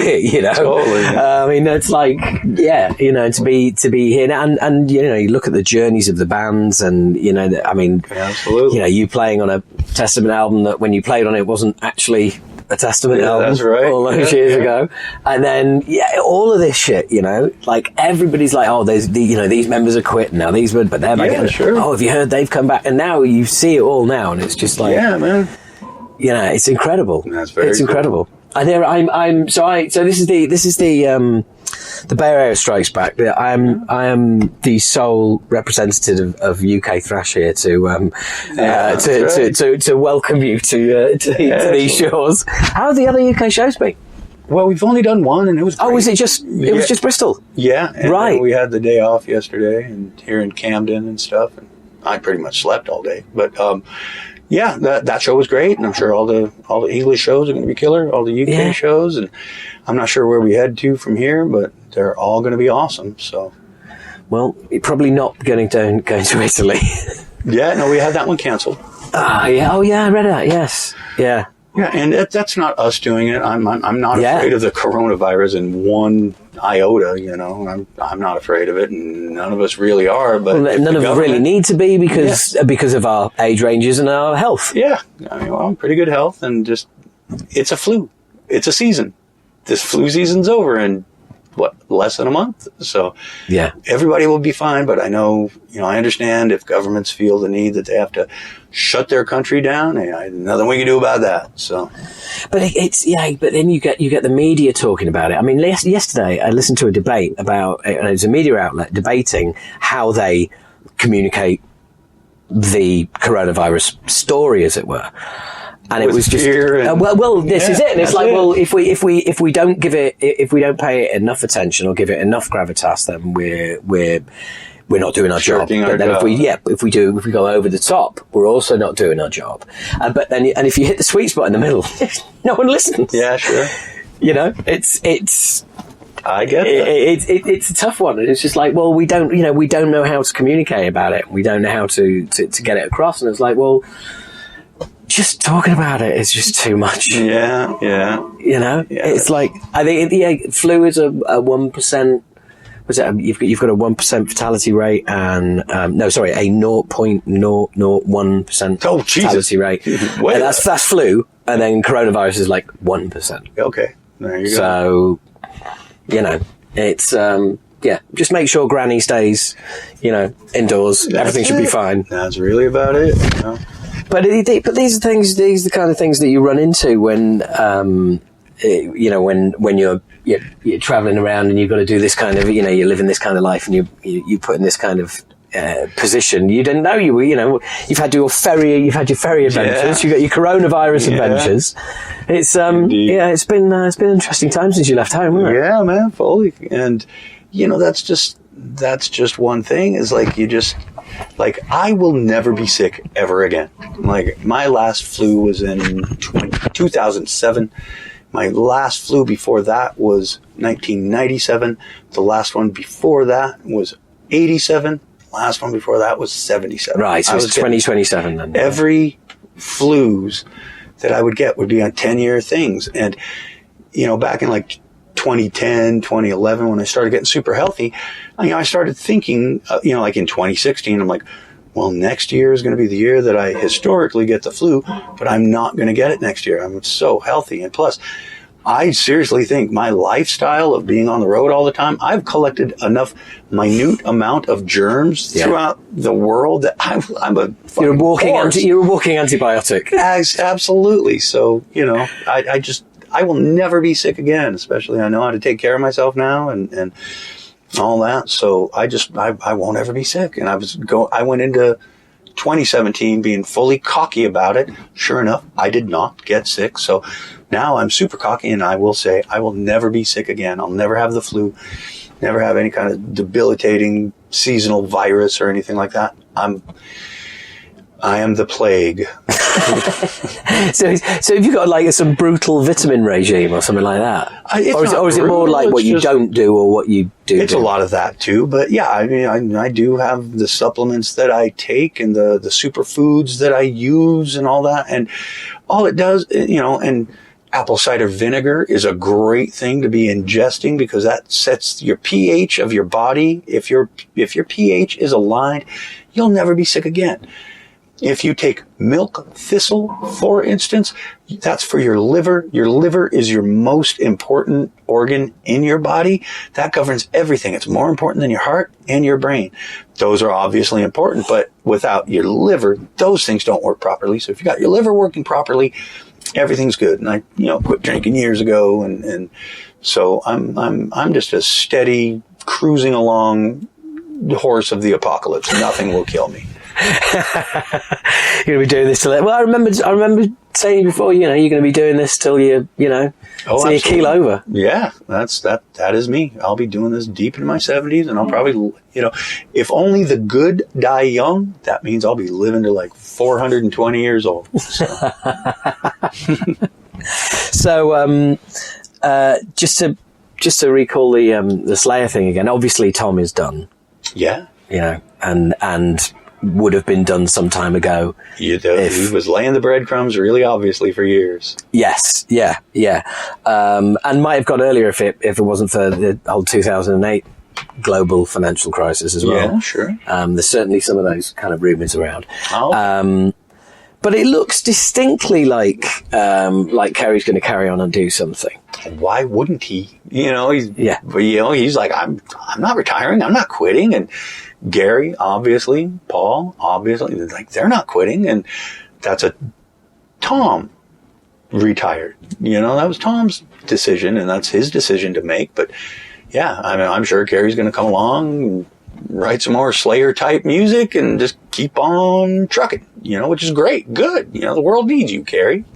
Do you think it will be under the Slayer banner, or will he? I wouldn't see why it would be. I think he'll just, I think his music will sound like Slayer. Yeah.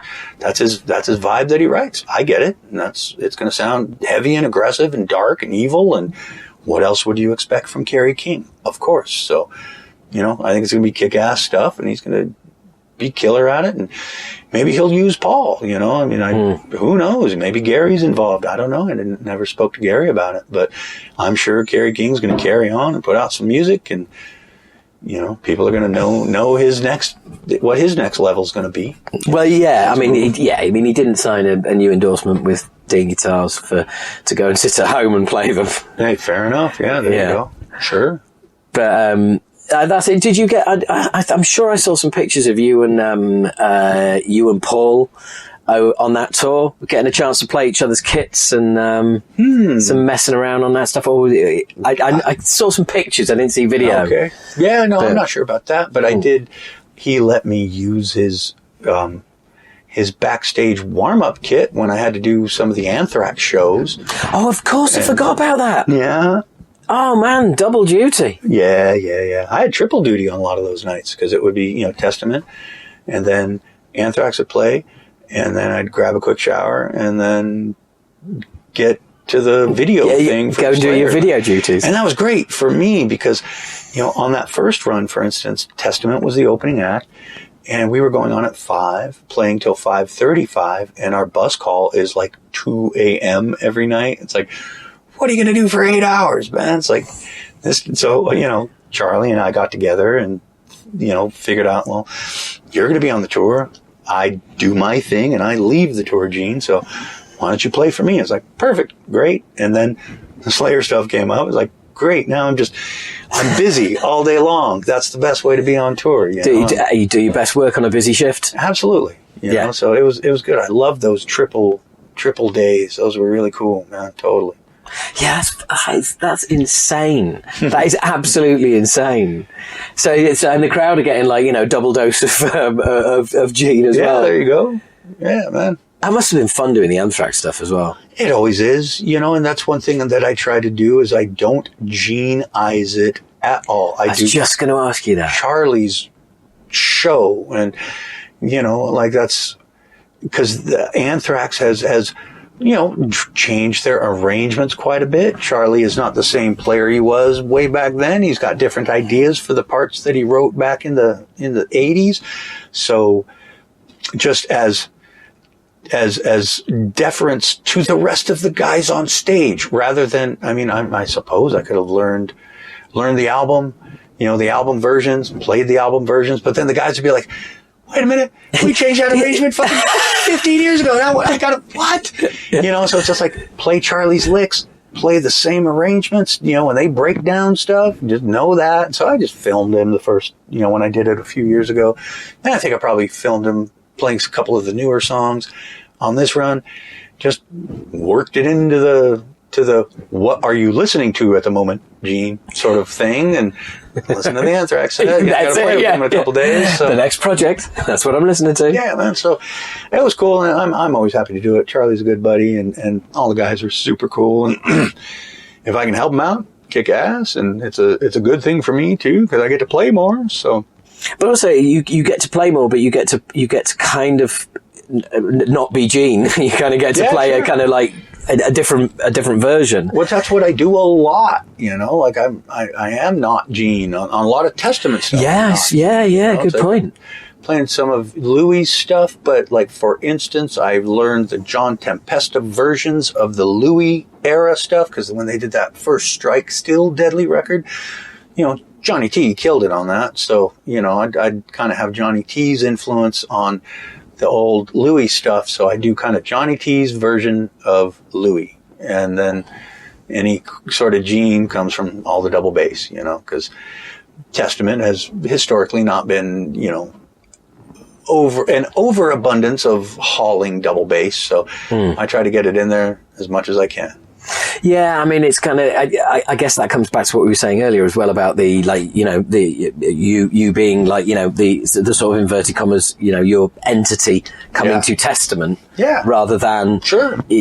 So your job is like, okay, I am the drummer here. Yeah. And as much as you were saying earlier about obviously, you know, quality control and everything else. Sure. But yeah, you're kind of, you've got to fit into that back catalogue, haven't you? You Absolutely. haven't got to like, oh, fucking hell, what happened here? Yeah, and you know, I try to raise the bar a little bit. You'll see anybody that's seen Testament in the last few years, they see what I do, and you know, it is what it is. But yeah, I try to serve the songs. I try to play within the box that is, you know, kind of the Testament approach to drums, and kind of push the envelope a little bit here and there, and it, you know, it works out pretty good. I try to make the band as tight as possible every night, and I think the crowd appreciates it. And I know when Testament's friends and fans who they know for years and years come up and tell them, like, "God damn, you guys are the best I've ever seen you," they like that, and yeah, I would imagine they're aware why that is occurring. So there you go. I just try to be a tight drummer and try to do my thing every night and try to cut people's heads off every night.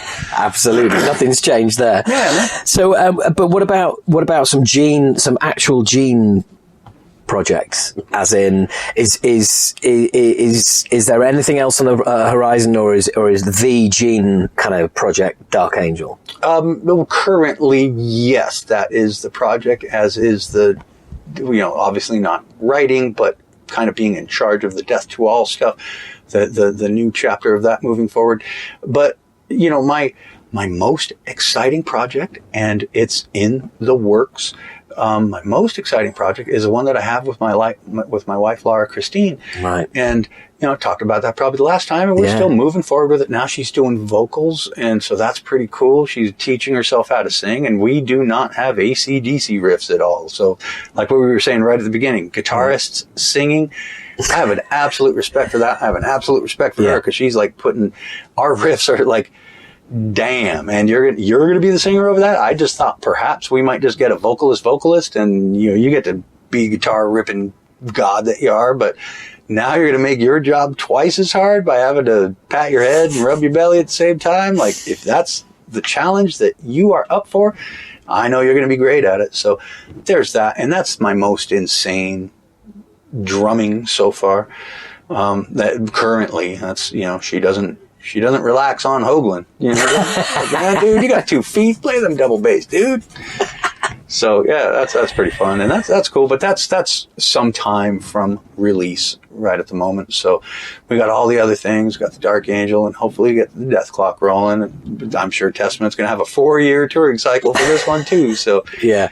You know, and you got the Bear project as well. Yeah, that's right. And I know, you know, Bear had mentioned, I was like, you know, because I don't think there's a tour involved in any of that, but I know for instance that the LA Philharmonic plays Bear McCreary music at the Hollywood Bowl, you know, legendary Hollywood Bowl. Yeah. And so I knew that going into it, and Bear happened to mention that it's like, yeah, well, I guess ultimately I'd love to play this album, you know, one night at the Hollywood Bowl. I'm like, I'm cool with that. But that is so far in the future. Like, you know, yeah, but that's something you can't dare let yourself kind of even think that, is it? Yeah, it's like, I'm presuming like a whole bunch of people on a podcast think about that. Yeah, exactly. Yeah, I didn't mean to say that, but it is, isn't it? It's like it's one of those, you put that on your bucket list, wouldn't you? Yeah, the stuff you're doing with your wife, would that be a release and a tour and all the rest of it, or would that just be a kind of we intend to you know, globally dominate with it. Right, okay. So yeah, that's my most exciting project, and the music is like total, man, next level metal, man, fully. I've been saying that for years, and that's the way I feel about that project. It's psycho. And our other guitarist is actually doing drum teching for Death Angel tonight. His name's Steve Brogdon. He's got a band called Nukem. My wife Laura helps them out, plays for them live. And, so he's out here. So that's pretty fun. It's all just one big family, isn't Right? it, really? Totally. Yeah. Incestuous family. And are you, so I presume you're just kind of like, recording at home, DIY, and just piecing it together when you get a chance, when you're home? We are in, Steve now has his home studio together. So when I get some time, probably directly after that Bear project and the DTA stuff, I intend to go back home and track the drums for the latest round of songs at Steve's home studio. And then when we get the whole shebang, everything written and done, we'll do the proper recording. And, but obviously today, new bands, there is a different template for what can happen with a new band, Yeah. So we'll examine those options too. If it's the smartest to release the full, a full CD and do it the old school way, we'll examine that. But if it's, if the new method might be something else by the time we're ready to release anything, then, if it's a series of EPs or 2 songs at a time with 2 videos or something, we'll explore those options too. But that's one thing, obviously music industry has changed drastically. That's why I tell all the young bands, all the young dudes, all the young fans out there, I'm like, you guys fucked this up. You figure out how to make this work for all of us now. You guys fucked it up for all of us. So you figure it out. When you figure it out, let us know and we'll follow what your template is, but you guys fucked this up for all of us. So it's your job to fucking fix it. Totally. That's the way I feel. Yeah, Gene, that sounds like a perfect place to leave it, because I've got some questions for you from subscribers, if that's okay. Cool. Thank you very much, mate. Yeah, H. Absolutely. Do you ever get the impression that nothing is too much trouble for Gene? It's just awesome. He's so cool. Sorry, I'm getting all lovey again, but there you go. There's no need to kind of recycle and go over that conversation. You've just heard it. He's the coolest, and the next half an hour that he did for the patrons' questions was awesome, completely revealing, all questions answered, and some real surprising stuff in there as well. Sorry to be going on about the Patreon stuff. Okay. And it was just an awesome day in general. It really was. So after I did that interview, I then had a bit of time to hang. I met up with Pete, our bass player, whose birthday it was, and who I'd got a pass for. So met him. We had something to eat, and went back to the venue. We were watching bands, and then I had previously during the day seen Mark Osegueda and gone, dude, can we have a chat for my podcast? And he was like, yeah, after the show though. So anyway, I'm about to do it now. The conversation that you're going to hear that's going on immediately as soon as the interview starts is the fact that Mark doesn't do interviews on the road. So we're in the dressing room, and I come in. We're going to sit down and I'm going to do an interview, and there was Ted, guitarist Ted, and one of the crew, and he said and they were like, "You're doing an interview," and he was like, "Hey, guess what, guys? I'm doing an interview," and they were like, "What? But you never do interviews," and that's kind of where the interview picks up, which is pretty much where we come in almost immediately now.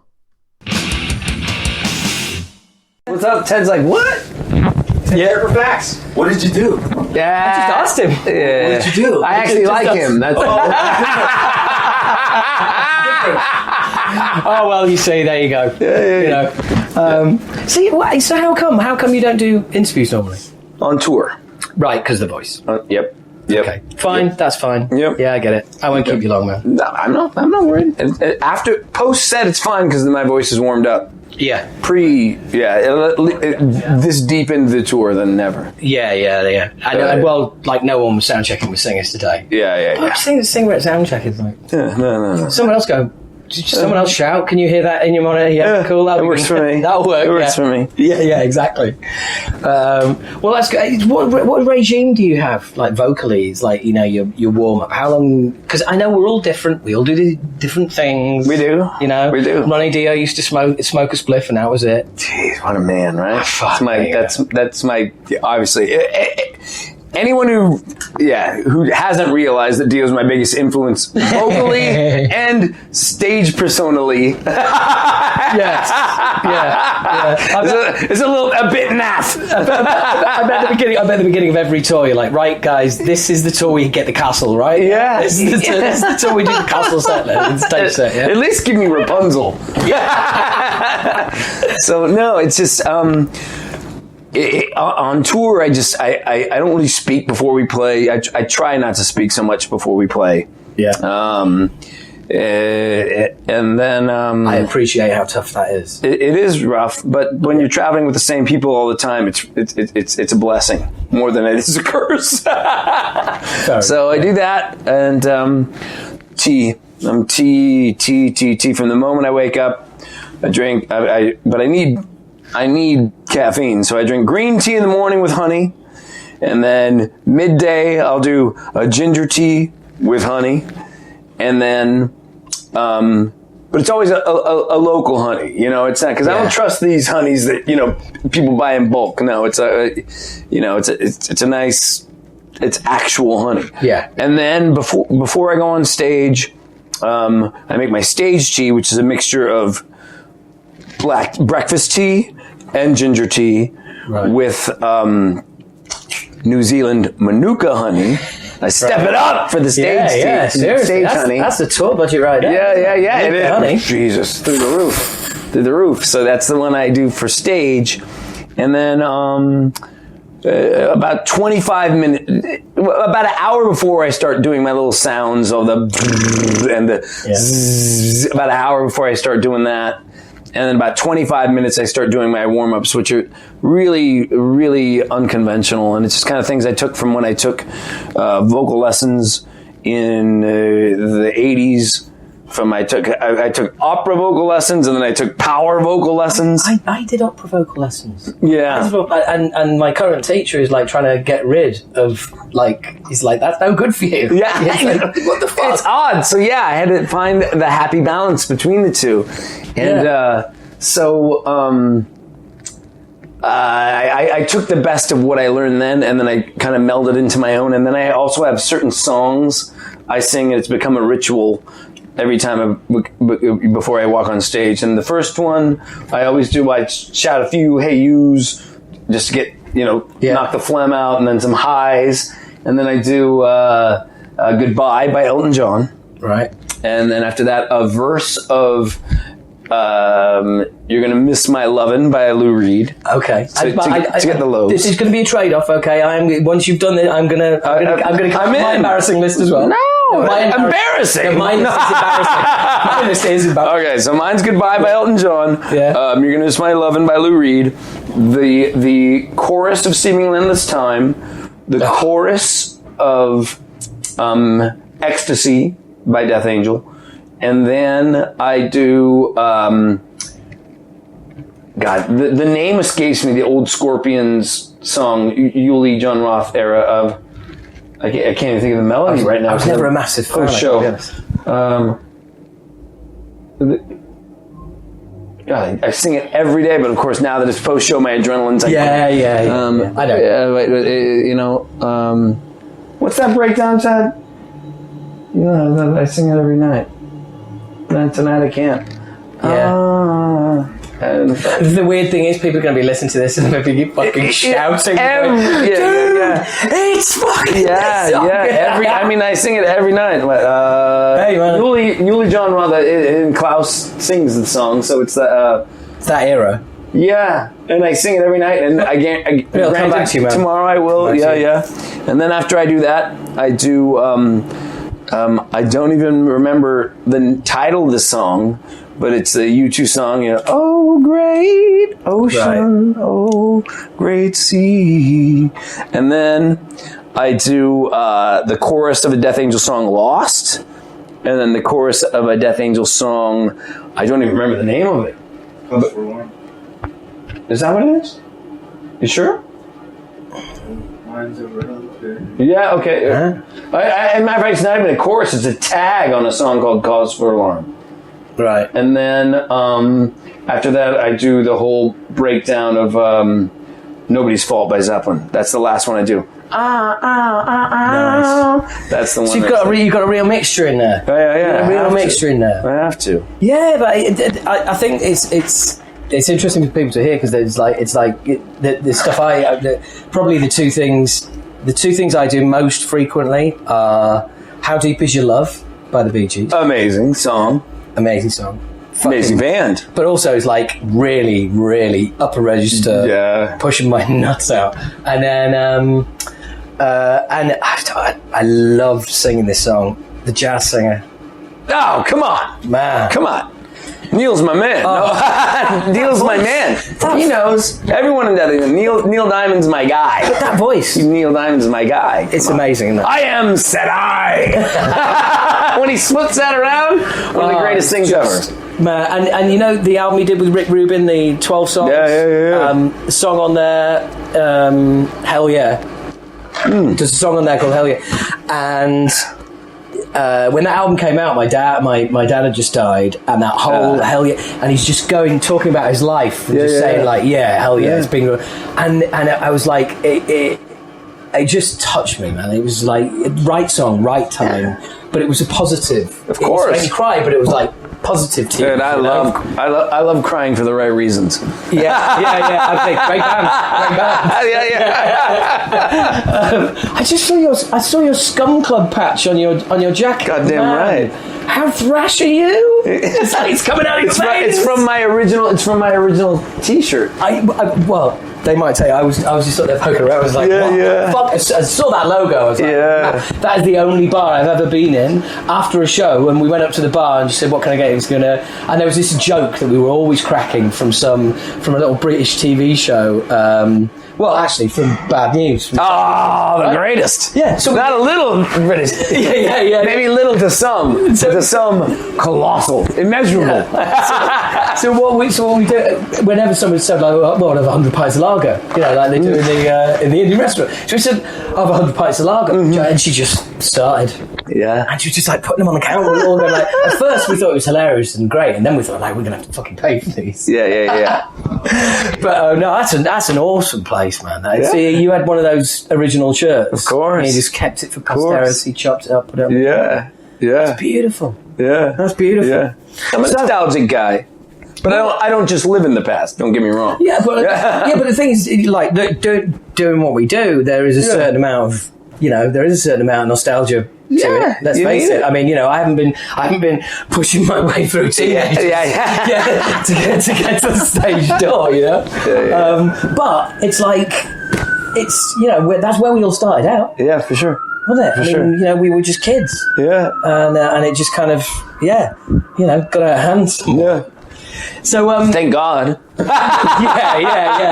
Thank God. So are you pleased with the new album? Because I've seen you appearing on a lot of end of year lists. Yeah. A lot of best albums of the year, best thrash albums of the year. You're landing on those lists, man. Yeah, knock on wood. I mean, knock on wood that happens again someday. But no, absolutely, please. This is actually, production-wise, probably my favorite since for this lineup. And this lineup's been together 10 years. This is our 4th record with this lineup. Production-wise, my favorite. With Jason Sukoff produced it and co-produced by Rob. Production-wise, it's my favorite. I think some of our strongest songs. I'm not going to say definitely the strongest. I won't say the strongest record, but I'm not saying it's the weakest record by any means. But I'm just saying, yes, I'm absolutely pleased with the record. I love it, and it definitely puts a big ass proud stamp on where we are right now. Yeah, for sure. But I mean, there's been there's a lot of it could be our strongest record. I'm just gonna say there's one that's my personal favorite, and it's probably just because of what I was going through at the time. Are you allowed to say? Yeah. My favorite is the closest one to me is The Dream Calls for Blood. And ironically, it's not my favorite production, but I think the songs are just more ingrained into what the fuck I was going through at the time. I love that album. Yeah. I love that album. There you go. I think that is without doubt one of your strongest of the new era. I fucking love that album. Thank you. In fact, I think that's the last time I saw you guys when you just put it out. You were playing the Underworld. Yeah. Yeah. I think we have scar tissue from that place, for Christ's sake. At this point. Yeah. But that's why I was really glad you played the title track tonight as well. Yeah. So I was going to say, you play some of the old classics and songs that people know, and you're on a. You're on a Bay Area tour. You've got to respect the catalogue. You do. It's a bit of a festival set, isn't it? It is, and it's tough because we get 50 minutes, and you have 9 records, and to cover 9 records in 50 minutes, it's really tough. But we don't want to just rely on the classic stuff. But of course, we don't want to shy away from it either, because we know that's where that's what got us here today. But we're very proud of our current catalog. But the set's always evolving between all 3 bands. Yeah. And so there's songs that come in and come out. And I walked in tonight and you were playing Voracious Souls, and I was like, hell, man, that is just like that's the first video song from '87. Yeah, man, that's just fucking incredible. Absolutely incredible. But you've got to be pleased with the reaction, the crowd reaction tonight. And how many fuckers were in there? Yeah, the crowd reaction was incredible. And it's interesting too, because I think a lot of people tonight have maybe seen the logo and know of Bay Area Thrash, or maybe know a song kind of thing. So this tour has been spectacular for us because they get to see us perform and they kind of get a gist of it. And we've won so many people over on this tour, so it's been a blessing for us.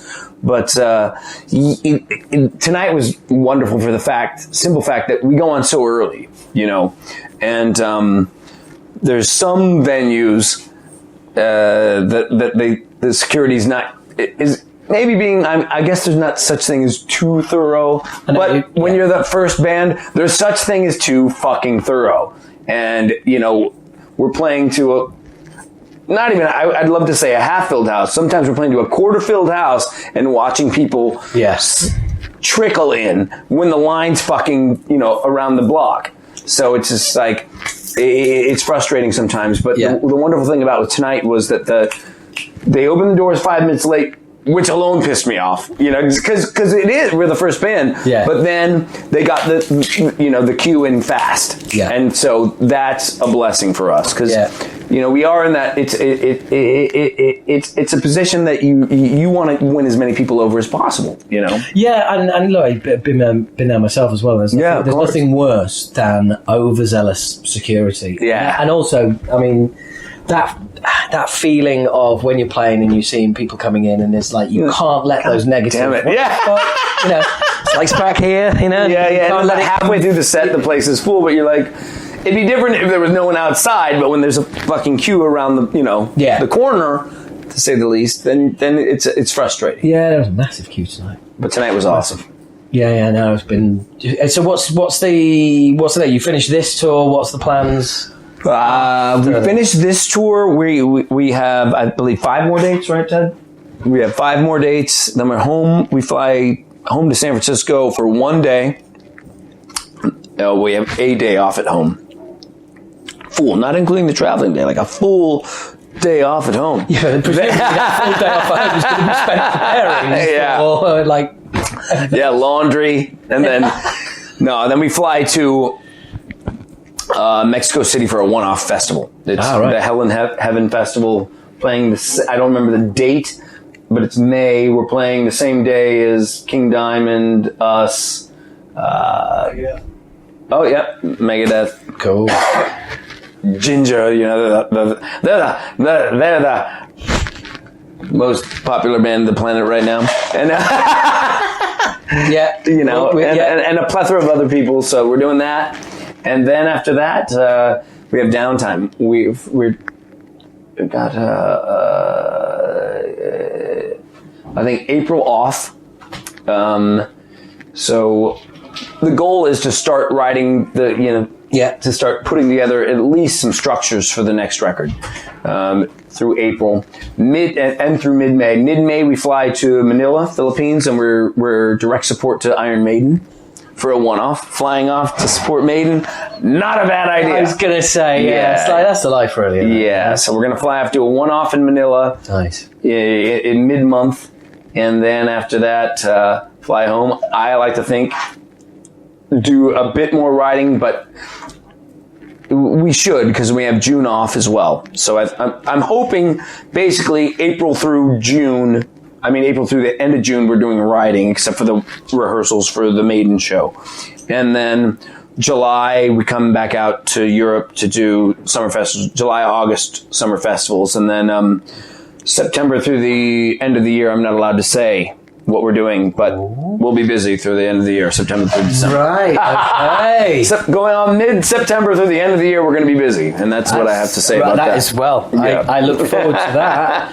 That's a good stretch of time. So you right? Okay, I was going to ask more questions, but there's no point, is there? Yeah. I was like, oh, well, never mind. Unfortunately, but I'm excited about it. And going to doing the Maiden thing as well, man. That's come on, that's going to be awesome.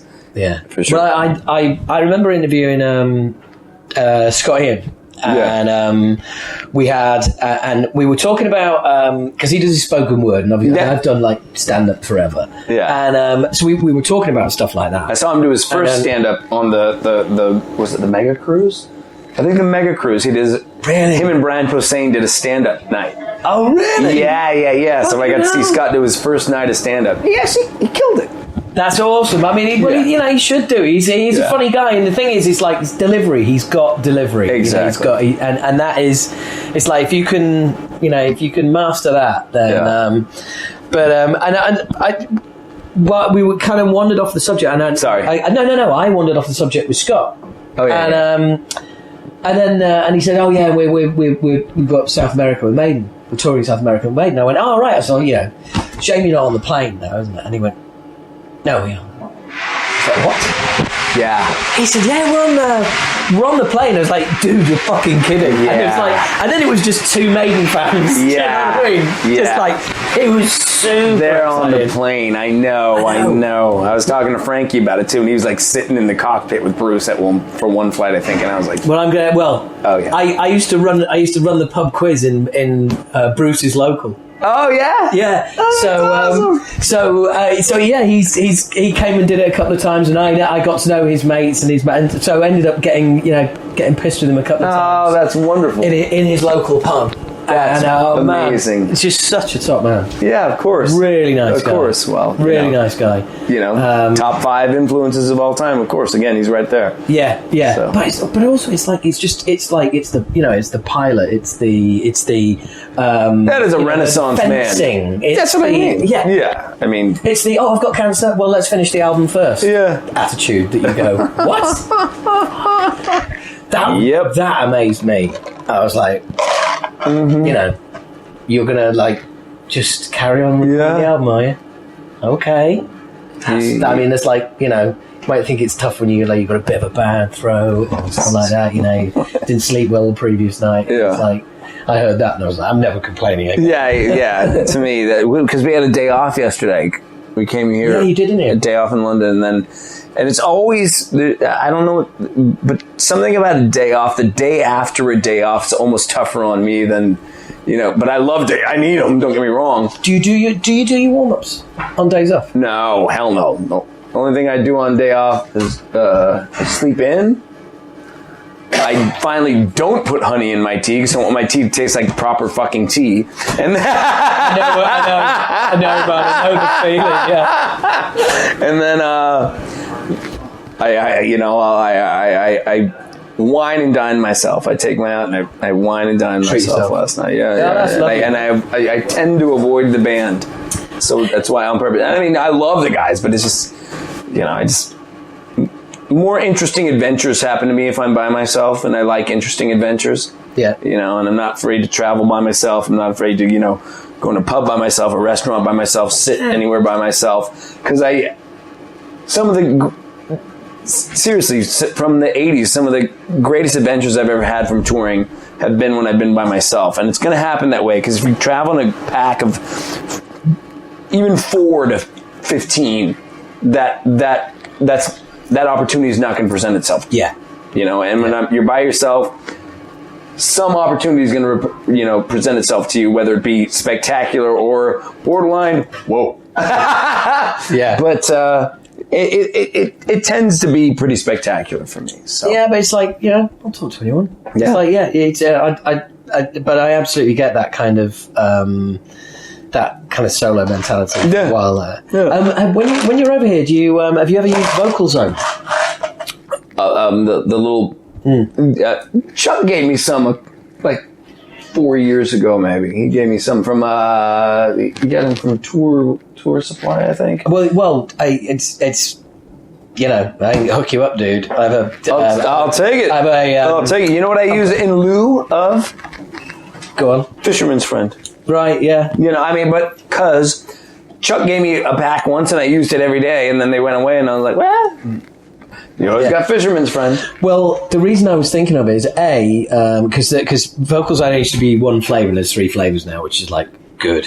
Yeah. But they've also brought teas out, and the tea. Oh, interesting. And the tea is what I had in the studio, and it all the time is just like, just Vocal Zone tea. All interesting. The time. And it's all it's all herbal. It's none of it. There's no active ingredients. Yeah. But they were saying, actually, I'm not anti-active ingredients. I'll have you know. No, I'm joking.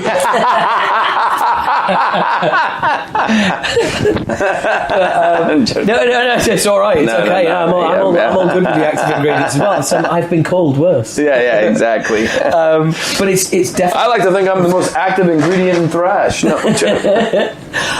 I wish I'd remembered to bring some of that tea with me, actually. But the thing is, I know that there is plans for it to be available in the States as well. Interesting. Okay. Because I was speaking to both about a year ago now. But Vocal Zone, if you get a chance, pick it up over here. And it's I found it quite useful. The thing is, all these things, it's like you can't really judge what it's doing.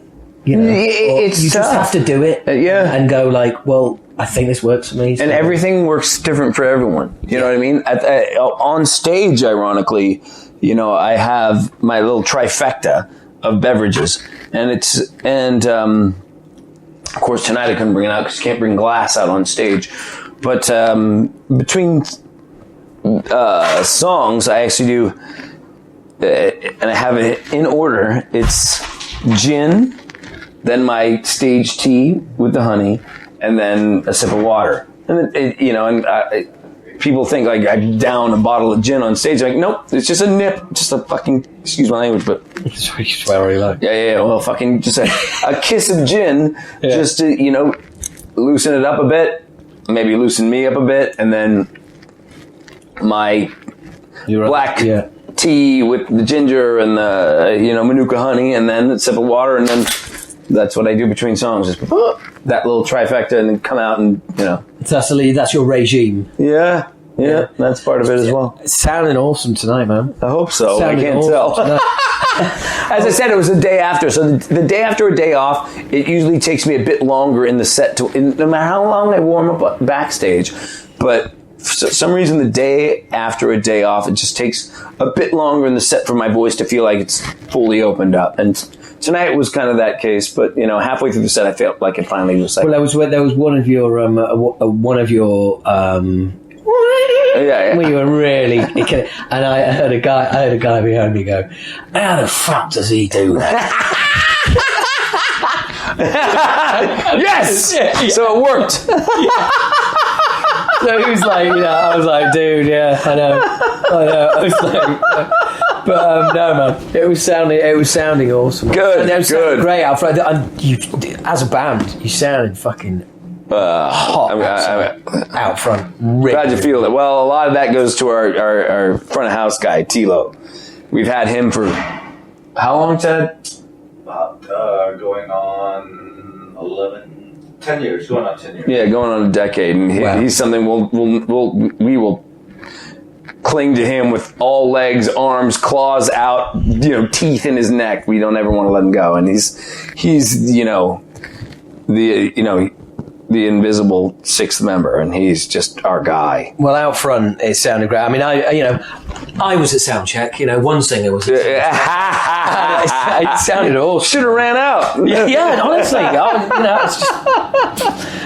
But yeah, it just sounded awesome. Even in an empty venue where a lot of the time you're just getting, you're hearing everything 3 times. Bounce, exactly. But it sounded good in an empty venue, and then just filling up out front. And I went because initially, if you stand behind the sound desk, you lose a bit of the sound goes into the balcony. So I got down. So I got down in front. So I was kind of like centre view. It sounded awesome.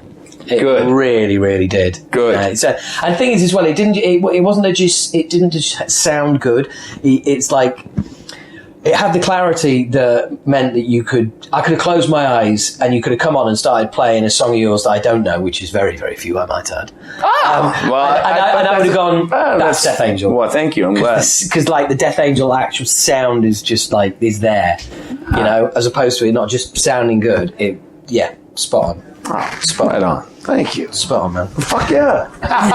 So how long does it take? Coming from somebody it's taken 29 years to get an album out. This is a cocky question. Yeah. How come it's taken so long to get this tour together and for you guys to finally, I mean, we've toured with Testament, we've toured with Exodus, but there's always been rumblings of this tour, at least for the last 5 years have been rumblings of something like this happening. And I don't know if it was just everyone's recording schedules and things like that. That just makes it really tough. And I also think that maybe things happen for reasons, because I don't know if it would have been a proper representation doing this lineup without Gary being in Exodus.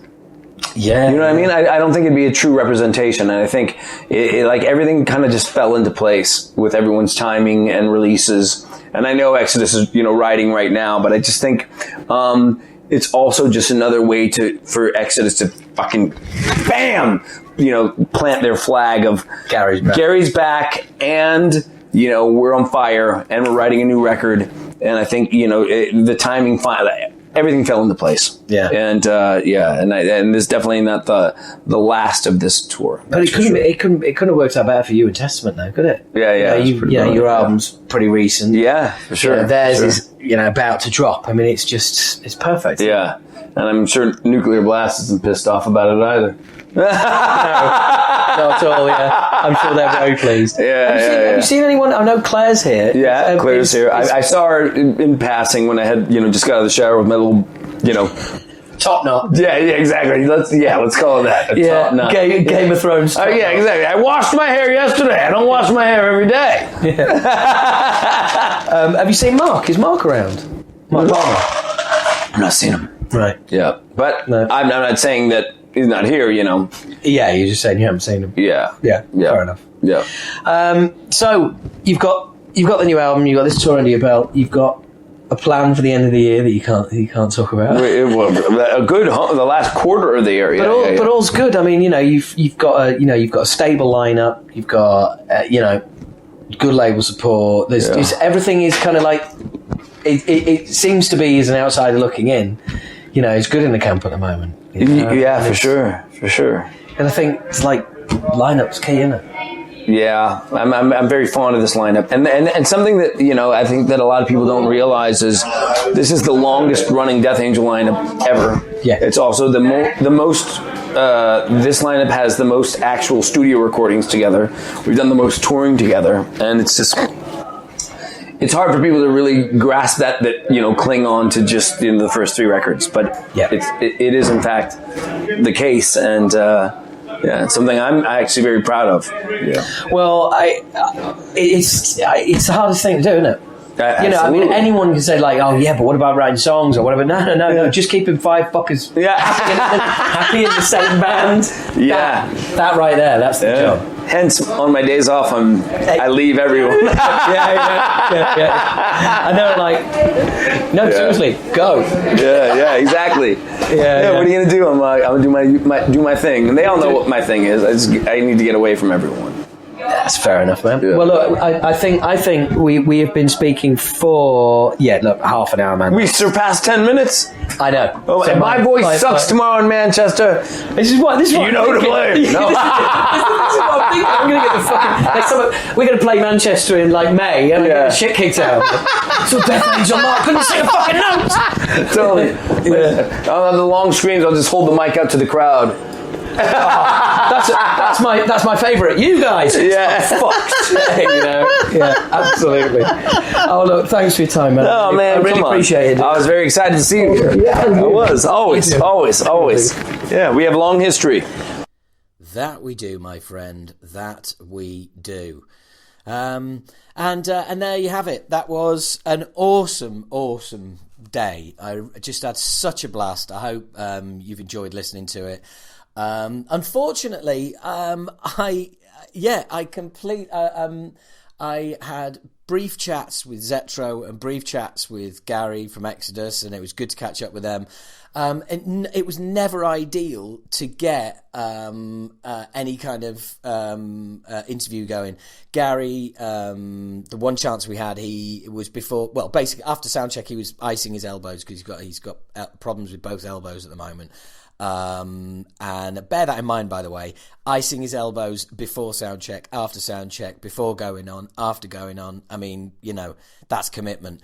And Zetro was just really just all over the place all day. We kept seeing each other and going, "Oh, we've got to sit down," but it just never happened. Unfortunately, got stuff with Testament, got stuff with Death Angel. I did get to at least, hang out and say hi to Gary and Zet for a bit. But it just, by the time I actually got a chance to sit them down, we had a dressing room full of people. It was after the show, people coming and going. It really wasn't ideal. And I didn't even broach the subject because it just wasn't worth doing. But anyway, look, if you haven't listened to Talking Bollocks before, I hope you've really enjoyed it. And fucking sign up, you cunt! There you go. That's what you can expect from most Talking Bollocks. It'd be great. Please subscribe, share, tell everyone about this, and hopefully, I can get even more stuff. There is podcast coming at the end of this month, which I'm sure everyone is going to really enjoy. This month's podcast is with Michael McKeegan, the evil priest, bass player with Therapy, and metal mega producer Russ Russell. So if that ain't enough to get you to come back next month, this month, okay, you're not coming back, are you? Because this guy's incompetent. Well, anyway, you know where I was going with it.